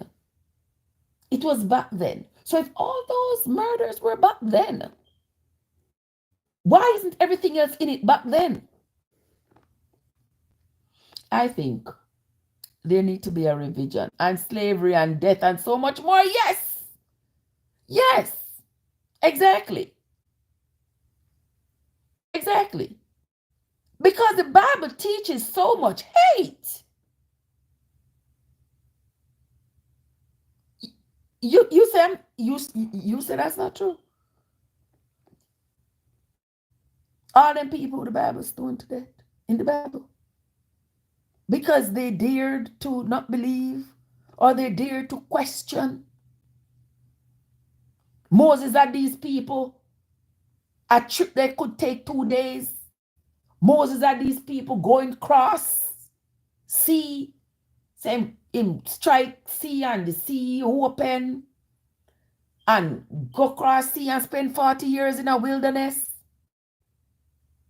That was his way. That was his way. of ensuring that he weed out any thought, any doubt in the people's mind. Did you notice that when Moses got out of the wilderness of Zin, he came out with a brand new generation? A brand new generation whose minds he had worked on all those years. Because by the time he got out of the wilderness of Zin, a lot of the people who had gone in the wilderness with him had died. He was in there 40 years. A lot of the people who had gone in with him had died. So their thought process died with them. And this new generation that emerged from the wilderness with him, all of these people now had his stamp of approval on their minds. And you say that wasn't a cult? And you say that wasn't a cult? Okay. Okay. And their whole intention was to get out of there, and destroy everybody, everything, and just take land, and destroy everybody, burn it. Oh, and they said it was their God. When they crossed the river Jordan and went over into Jericho, what did they do? They burned the city to the ground. They took all the valuables, though. They took all the valuables. Their God told them, don't leave this silver, don't leave this gold, don't leave this bronze, don't leave all this artifact, don't leave anything. Your biggest threat is the humans who you're going to find there. So slay them all. Slay everybody. That's what their God told them to do. And if you also notice in the Bible, these people who claimed, well, Thunder said, the Bible should not be in schools. That's ridiculous. Morning, Winsome. Good morning, honey. How are you doing? Welcome into the live. If people want the Bible in with the government, then the church need to pay taxes. I agree. But you see, I believe the church is just another arm of this patriarchy. You see what I mean, Thunder? Yeah, I believe it. The church is just another arm because that is the incentive the churches get by not paying taxes. That is their incentive for keeping the people broke, keeping the people poor and broke, and holding on to unrealistic hope. Okay, Black say, hell no, they shouldn't allow it. I agree. Shouldn't be allowed. Yeah, the church is another arm of the patriarchy. That's my belief. You understand? The church is working just like the church worked with colonialism the whole time, to tell the people, oh, you don't need to be rich. Bring all your riches here into this house so that God will bless. And if you dare to ask any questions, if you dare to rebel, then you are ostracized. You are cast out. Everybody sees you now as the enemy because you dare to ask questions. So people didn't ask any questions because they didn't want to suffer that fate. They just went along to get along. They paid their tithes and their offerings, and they go home and they are hungry and they eat meagerly because it is easier. It is harder for a rich man. It is easier for a camel to go through a needle eye than for a rich man to go to heaven. And they have these people bounded, hook, line, and sinker, with this promise of going to a place where there is this milk and honey, and they'll be able to play with animals and play with wild animals and all these things. But there is no plan for how they're going to live this life on this earth. But there is plan for how they're going to live the life after death, where nobody has come back to tell anybody how that life is. And y'all don't find that to be weird. We are in this life, we are in this realm. And for me, as to how I'm supposed to escape poverty, as to how I'm supposed to care for myself and my children. You have absolutely no plans for that. But you have plans for me. You can tell me what's going to happen after I become worm food. You can tell me what is going to happen afterwards and all the riches that I'm going to have afterwards. Who no could have fooled me? I still can't believe I believe that foolishness once upon a time. Drea says it's an infringement on the constitutional rights of a citizen. It certainly is. It certainly is. Uh, it's nonsense. Black Raya, let me tell you, I believe that nonsense once upon a time, that you don't need to be rich.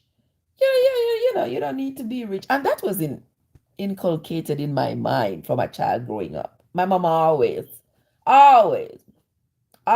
talking about, oh, and you don't need to be rich. I don't need nothing. All I need is my Bible. All I need is my Jesus. Anyway, I'm going to continue. A single man with no kids roaming around in the desert with no job and a virgin can't be an example of a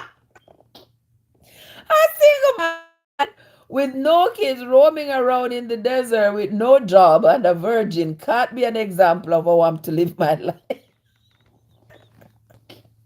I don't think she's a virgin anymore. Thunder, you're not easy. Oh, what shall a man give in exchange for his soul? Yeah, that them asking in the Bible. What have you give in exchange for your soul? There's another way for them. That's a way for them to keep you trapped. Yeah, another way for them to keep you trapped. Because here you are, not thinking about what you can and should accomplish in this one life that you have, but rather you are thinking about what somebody tell you will have after you die. How did that person know what's going to happen to you after you die? Vulture, talk to me. How does that person know what is supposed to happen to you when you die? What you gonna get? When nobody has ever come back to say, you know what, I died 10 years ago and I went over there on the other side, and over there is so beautiful, and there is milk running on the streets, and you just scoop it up and eat it. And remember, Samson? Remember? Samson, when Samson went down to the Philistine, and he was going back up to his homeland, to his parents, and he saw the lion. Remember him did slay the lion? Remember Samson had slain the lion on his way down to the Philistine, where he had that girlfriend, and the lion, when he was coming back, the bees had made a hive in the lion's carcass. You don't remember that story? Oh man, we're gonna read the Bible again. And Samson scoop out the honey, the hive, out of the lion's guts, and ate it, and carry some home to his parents to eat. So that's the kind of milk and honey you all are talking about is going to be on the streets. Black Ryan, listen. When we read the Bible, we find more comedy than anything else. Trust me. I don't know about that. Come tell me. Oh, you laugh last. No.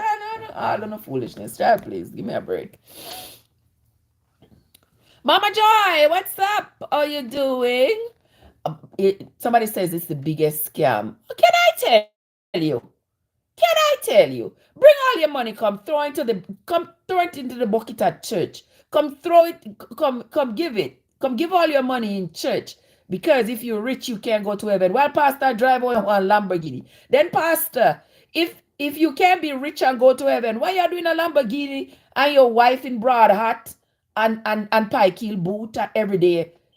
Oh, you so rich. Look at that mansion you got. You got one in Miami Beach. You got one over there on the coast of North Carolina. You got one in California. Why you need a pastor? Say, listen, I have to have somewhere to sleep when I go to share the word of God.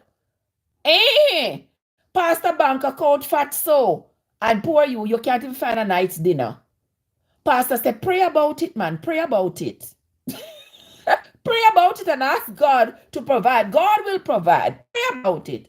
So pastor said to you, God will provide for you.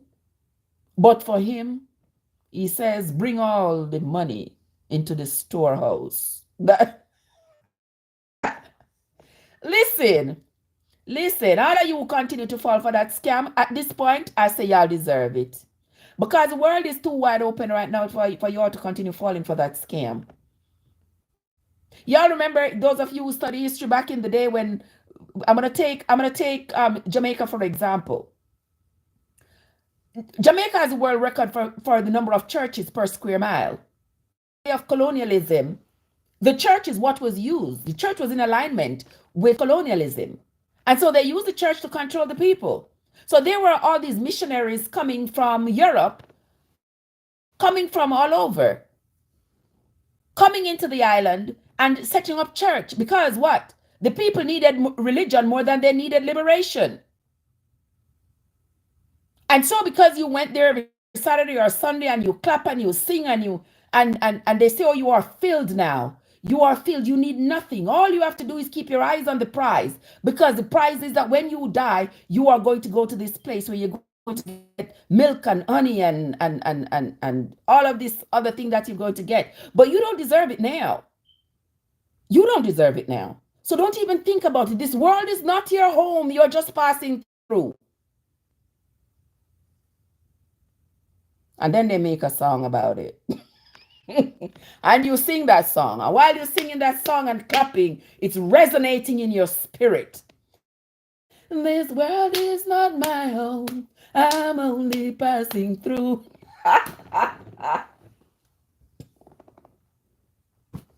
Eh. And then you go home. And pastor, you can't go home without pastor collecting the money. And the little chupans you just make. The little chupans you just make. You give it to pastor. And pastor go on about go sit down and count it out.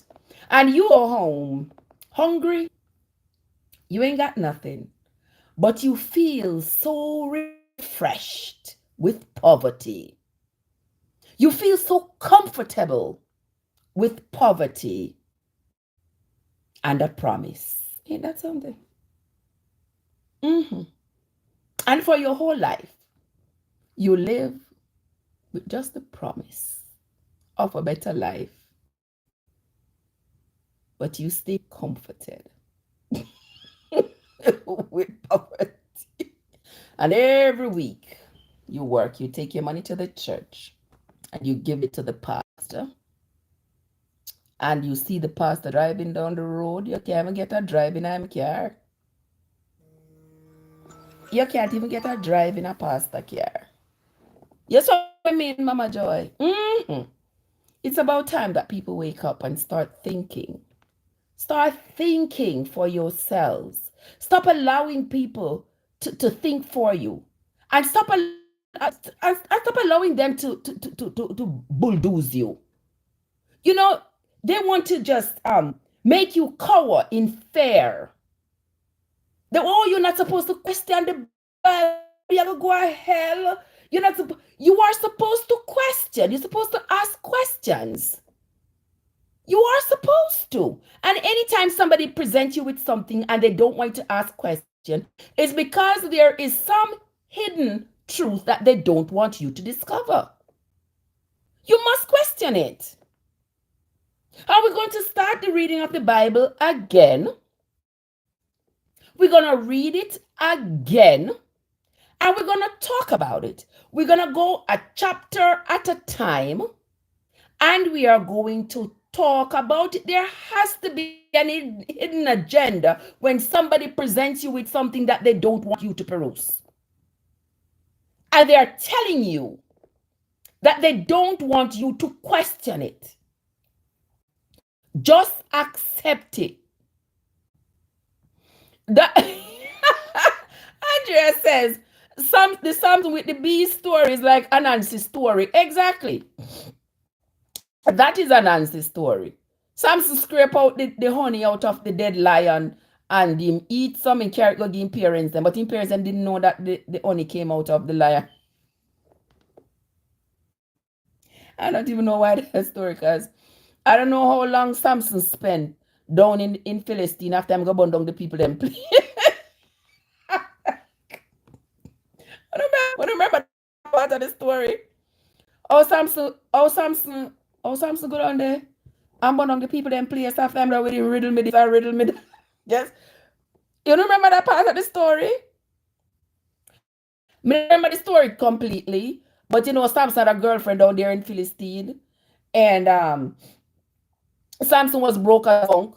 But Samson wanted to present himself like he had something. So Samson give the people them some kind of riddle. Riddle me this, riddle me that. Guess me this riddle and perhaps not. So when he come back, he want to see the people them can get the riddle. The people them guess and can get the riddle. So the woman who he was dating, the woman, the people told the woman, she got to make Samson tell her what the answer was. So the woman tricked him, and he ended up trusting her and told her what the answer was. The woman go and told her people what the answer was. So when Samson come back now with him riddle me this, riddle, guess me this riddle, and perhaps not. The people had the answer. The people had the answer. So the promise he promised them about he was gonna give them whatever was going to be the prize, some quote of some sort, was going to be the prize if they got the answer right.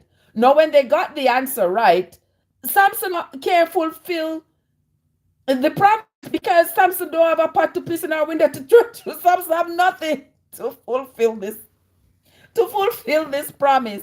So, what did Samson do? Samson go slay some people to get their coat and stuff to come honor this promise. And when Samson done, Samson tie up the fox them together. Tie up the fox together. Me don't know where Samson find, I think it was like 300 foxes. I don't know where Samson found 300 foxes. But I guess that time around fox were running around in the street. He find 300 fox and he tied the 300 fox together and set one on fire and let it go make it run around and burn down the people them field and the people them house and the people. Let me tell you something. I don't tell me say them they not cock-a-doodle story. Sounds like a dream. That's book the riddles and parables, as they say. Exactly. The book is full of nothing but riddles and parables. Riddles and parables. And people don't want you to question it, because you question it means that you're going to get answers. And they don't want you to get answers because you are dangerous when you are knowledgeable. When you are not knowledgeable, they can control you. Yeah. So they don't want you to be knowledgeable. They don't want you to ask questions. They want to open your mind. So they make you cower in fear by threatening you. You can't survive. Yeah, you can't survive without the Bible, you know. You can't survive without the Bible. You have to read the Bible. You have to follow what is in it. You must ask no question. Because God is not a God of confusion. Yet still there are 50,000 denominations under the umbrella of Christianity. But God is not a God of confusion. And everybody believe different thing. And everybody say everybody else is going to hell and them going to heaven. And everybody else say them filled with the Holy Ghost, but the others are not. And everybody says God is walking with them, but the others are not. But God is not a God of confusion. So if not, then Why wouldn't there be one religion that goes by the order of this God? Blessed one, good morning. How are you doing? There must be more than a Nancy story, my love. More than a Nancy story. Because not even Nancy can keep up with these stories. You know. But it's 8 o'clock. I have some coconut me need to go cut. Oh, where's Silver there? Silver, me I go text you. Blessed said they are confusing themselves. Exactly. They are not only confusing themselves, but they are being confused. If you don't do this, if you don't do that, you can pray all day and still. Listen, Black Royal, I could have give you a hug. You understand? Yeah. Go on your knee and go pray all day, you get nothing done. You have to get up and put your shoulders to the wheel to get something done. And them say, oh, because you pray, because they never did have hope and all of this. Like, are you kidding me? Like, are you kidding me? I never see nobody. People say, oh, prayer thing and it happened. How did it happen? You pray for a job and you got the job. Girl, you were qualified. You applied for the job and you went to the interview. And you were qualified and you got the job. If 10 people are here praying for one job and they interview the 10 people and only one person got the job, why wouldn't God answer the prayer of the other 9? Then you're going to say, oh, well, what is to be must be. It wasn't meant for you. You know, God knows best. But you go home to your 5 children still hungry, right? Like, seriously? Seriously? You and I could want the same thing. And I could be praying and you could be praying for it. And we ain't get nothing. And the other person who don't pray, but work towards it, gets it. What you gonna say? Oh, it wasn't for us. God knows best. Hungry people pray and still die. Exactly. You get sick. No, let me go off a little bit here. Check this out. Check this out. In the current political climate, there's a lot of talk about abortion, right? And there are a lot of people who say they did what they did because of their position on abortion.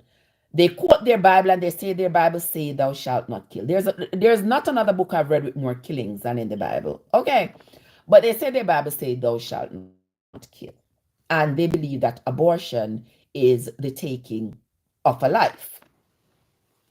What people fail to understand is that abortion is healthcare. Yes, abortion is healthcare. And you cannot deny a woman healthcare. Do you know all that a woman's body goes through to accommodate the growth of another human being inside of her body? You know how many times things go wrong? In the Bible, didn't the first woman that died at childbirth, wasn't it Rachel? Don't talk to me. Didn't Rachel die just after she gave birth to Benjamin? Okay. So things do go wrong. Things do go wrong. It's not all the time that a woman has an abortion that she willfully desires for the content of this pregnancy to be removed from her body. Okay? Miscarriages happen. Now, when you say you don't want a woman to get health care because she's having a miscarriage, you are setting this woman up for death.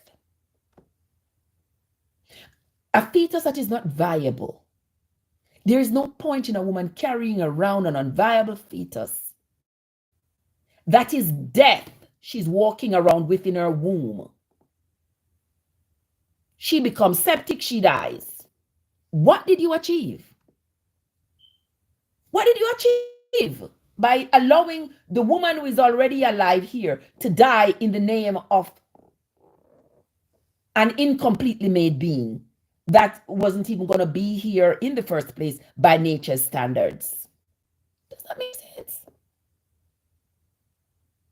So I say to the people who are saying that even in the event that a fetus is not viable, they should not be allowed to have it removed because in their eyes, this is murder, this is death, and thou shalt not kill.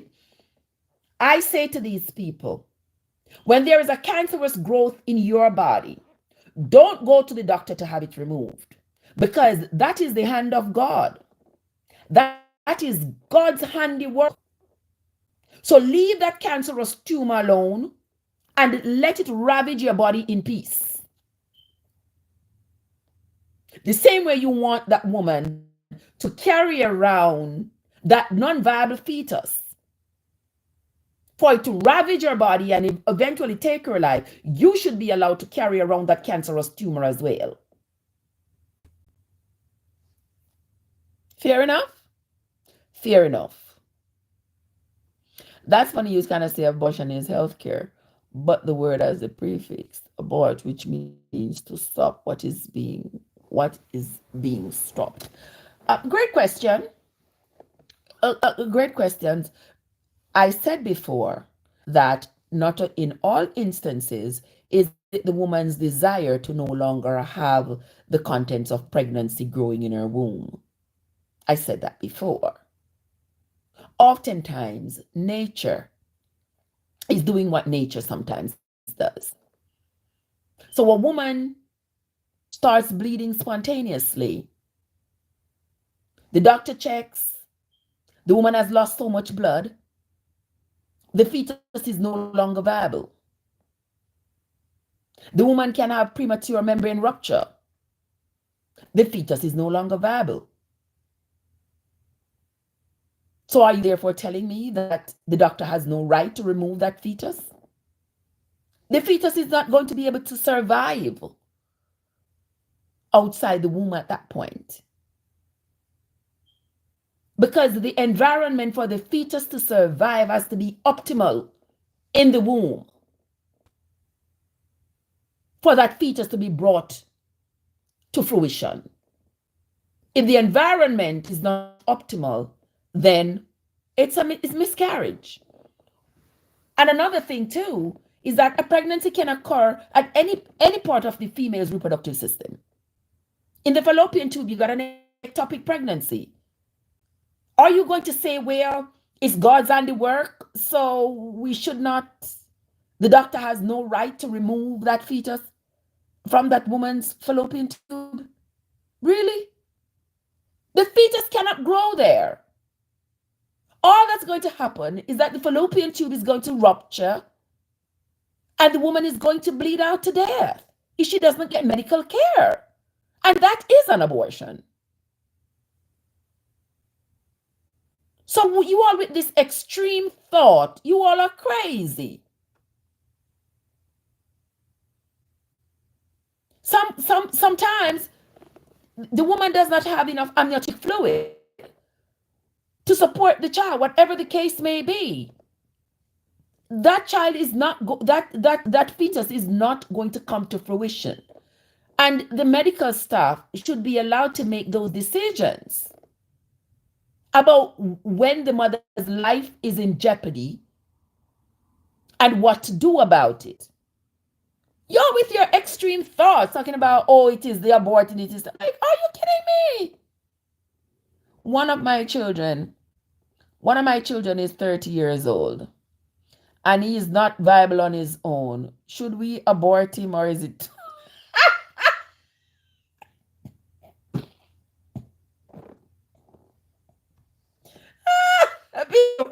Me, I'm a coconut them figure cut. You know, hear me telling them I'm listening to you.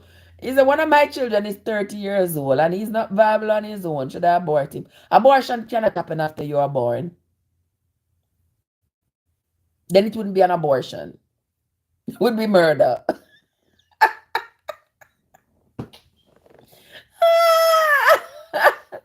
Oh my goodness, you're crazy. It's too late. Yes, it is too late. Because that would not be an abortion. Okay? Those cases are real to save the mother's life. Of course, yes, blessed. You understand? To save the mother's life. I mean, I don't think people are just willy-nilly walking up to the doctor. How many people?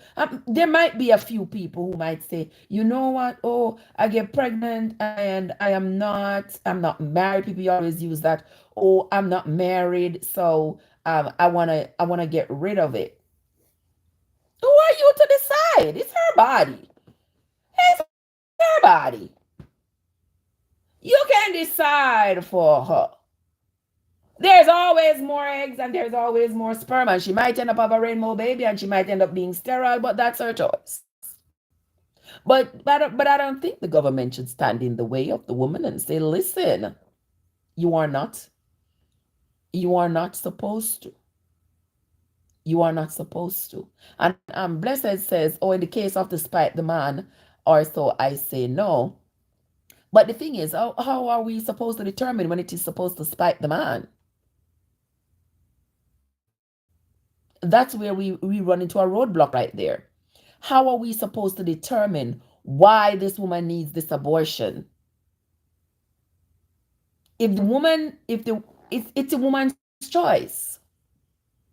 So if you don't want her to have abortion, if you don't want her to be free to have an abortion, and then all these other issues come in where she's not going to get care because she even she's having a natural miscarriage.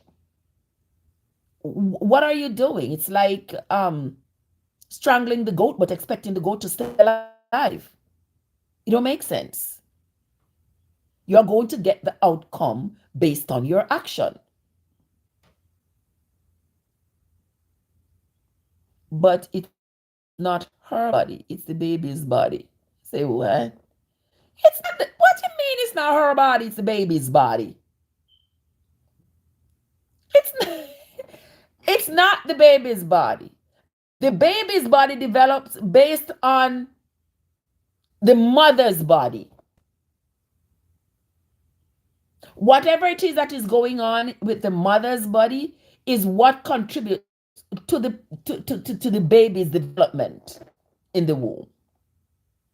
Just like how when a mother drinks and smokes and the poor baby is born screaming, high-pitched scream and all of that, born with alcohol syndrome, yeah, that's because whatever the mother does, the mother is the vessel that houses this human being as it is being formed.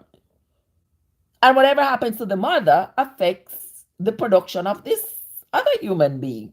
So it's not the baby's body. And if the production of this human being is causing the vessel to fall apart, then I say, get rid of what is causing the vessel to fall apart, because we're going to need this vessel again. This vessel can house another production. But if this vessel dies, then you're going to need another vessel to house the production of another human being. Having careless one get pregnant and then decide this child going to be a hindrance to her, I'd encourage her not to. You got a great point. Cases of rape or an underage child, yes, it's a person. And that is the thing. That is the thing, Blessed. I like that you say that. She says in the case of rape or underage child or whatever, she would say she agrees with with the abortion. But the thing is, in my opinion, if you can okay abortion in one instant, you got it in any instant because the outcome is going to be the same. That's my opinion. So I cannot say, well, to you, whatever the reason is why you feel as though you no longer want your body to house the production of this other human, I'm going to say to you, you do not have that right. But on the other hand, if you are raped and you decide that, well, I'm not going to carry my rapist baby, I'm going to say to you, well, it is okay in that instant. I mean, I do play a God, play a judge, play a what? I'm not doing that. It is between the woman and the doctor. And whatever her doctor says, that me I work with. Yeah, whatever her doctor says. He says, I thought you said the fetus was a tumor. No, you're calling that you. No, I never said the fetus was a tumor. I never said that. You misunderstood me. No. I said, I said to those who are saying the woman has no right to an abortion, even in the case of a miscarriage, she doesn't have a right to it. I say to those persons, if you have a cancerous tumor, the same way you're going to tell the woman that it's God's work, let God do his work.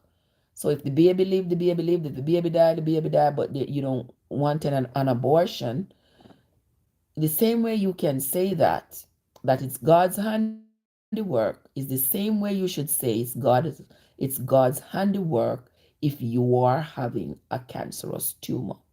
Don't go take it out. Leave it, let it ravage your body, let it do what it does, handiwork. Because if a woman is carrying a fetus and the fetus is endangering the woman's life, and you say the woman is not allowed to remove that fetus that is endangering her life because that is God's handiwork, it's the same thing like if you have a tumor. It's God's handiwork, so leave the tumor, let it do its thing. And leave the fetus, let it do its thing. You die, the mother die, hey. Yeah, so I never said the fetus was a tumor. Somebody said I read of a case of rape. The boy child is now a doctor. Listen, we are going to hear all of these stories, my love. My phone soon dead.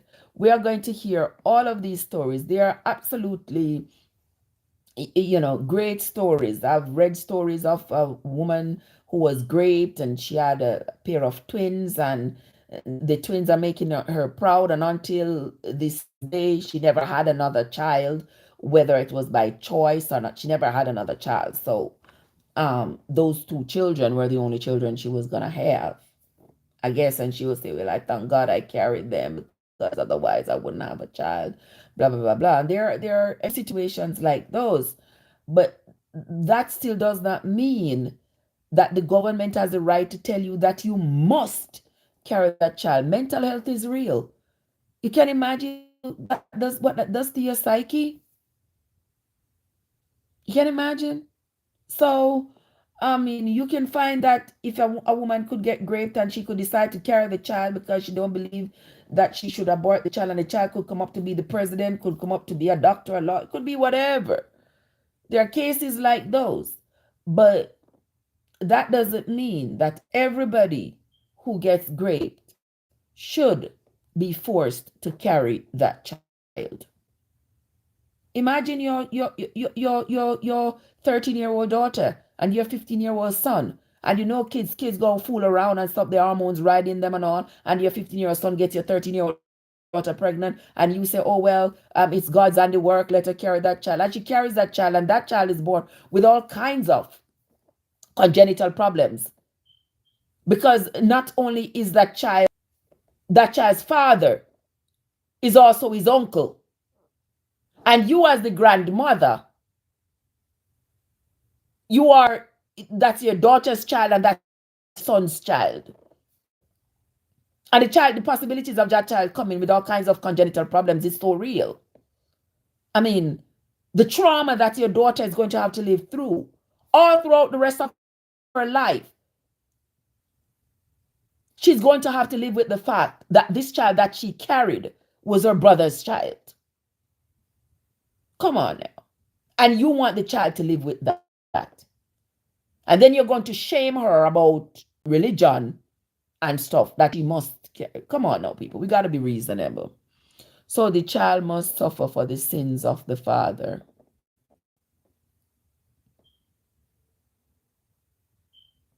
Oh, the child suffer for the sins of the father. So, because the father graped the mother, the mother has an obligation to carry the child, but that's additional trauma for her. So why would you sacrifice a life that is already here for one that is not? That's my question. And my phone is dying, so we're gonna leave that for another conversation. But Trev, does say in the Bible, if your right eye offend you, you must pluck it out and cast it from thee.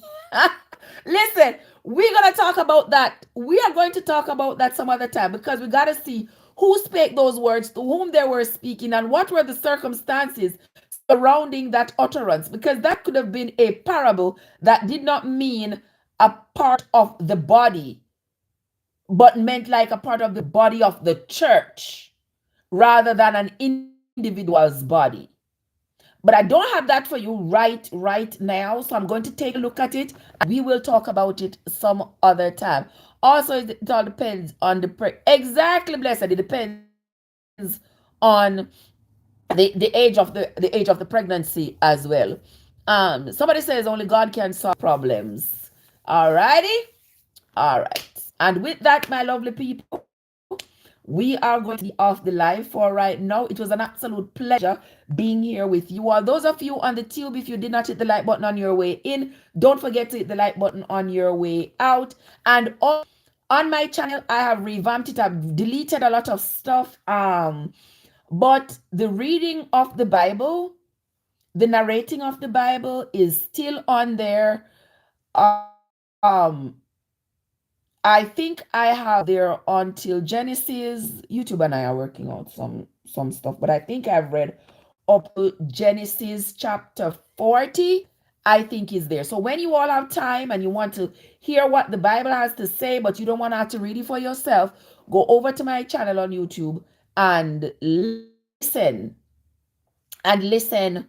to the reading. There's not much else going on over there. I haven't posted any video of any cooking or anything lately, but the reading of the Bible is over there. So you go ahead and listen to it. Take notes if you will, because we're going to start reading the Bible again, and I'm going to continue to put the verses of the Bible 2 or 3 at a time so you all can go over and listen to it. All right. But that's where we are going to end the live for this morning. I want to say thanks to everybody who came in. Those of you who contributed to the live by commenting and liking and just spending some time with me. I sincerely appreciate that. I'm going to charge my phone. So in about the next hour or so, we are going to cut some coconut. Because I know somebody just come back from Miami. We have back one whole bag of coconut. So I'm going to cut them because I need to get them out of the shell. I don't want them to spoil. I travel too far with them. So y'all can come with me. Make we go cut coconut together. Somebody says, I'm praying Jesus returns soon to end all of these problems. Oh, you say I resemble my girl. I am the splitting image of the man. And they say, when you favor your father, you're supposed to be good lucked. When you are a girl and you look like your father, you're supposed to have good luck. I saw them say, right? If there wasn't the L in my name, I would have no luck at all. But anyway, that's going to be it from me for now, my friends. Mama Joy, I see you all later. Until next time, my friends, this is your girl Trev from Trevessence, where your journey matters. Have yourselves a fabulous day, guys, and I'll see you in a little bit. Okay? See you all later, guys.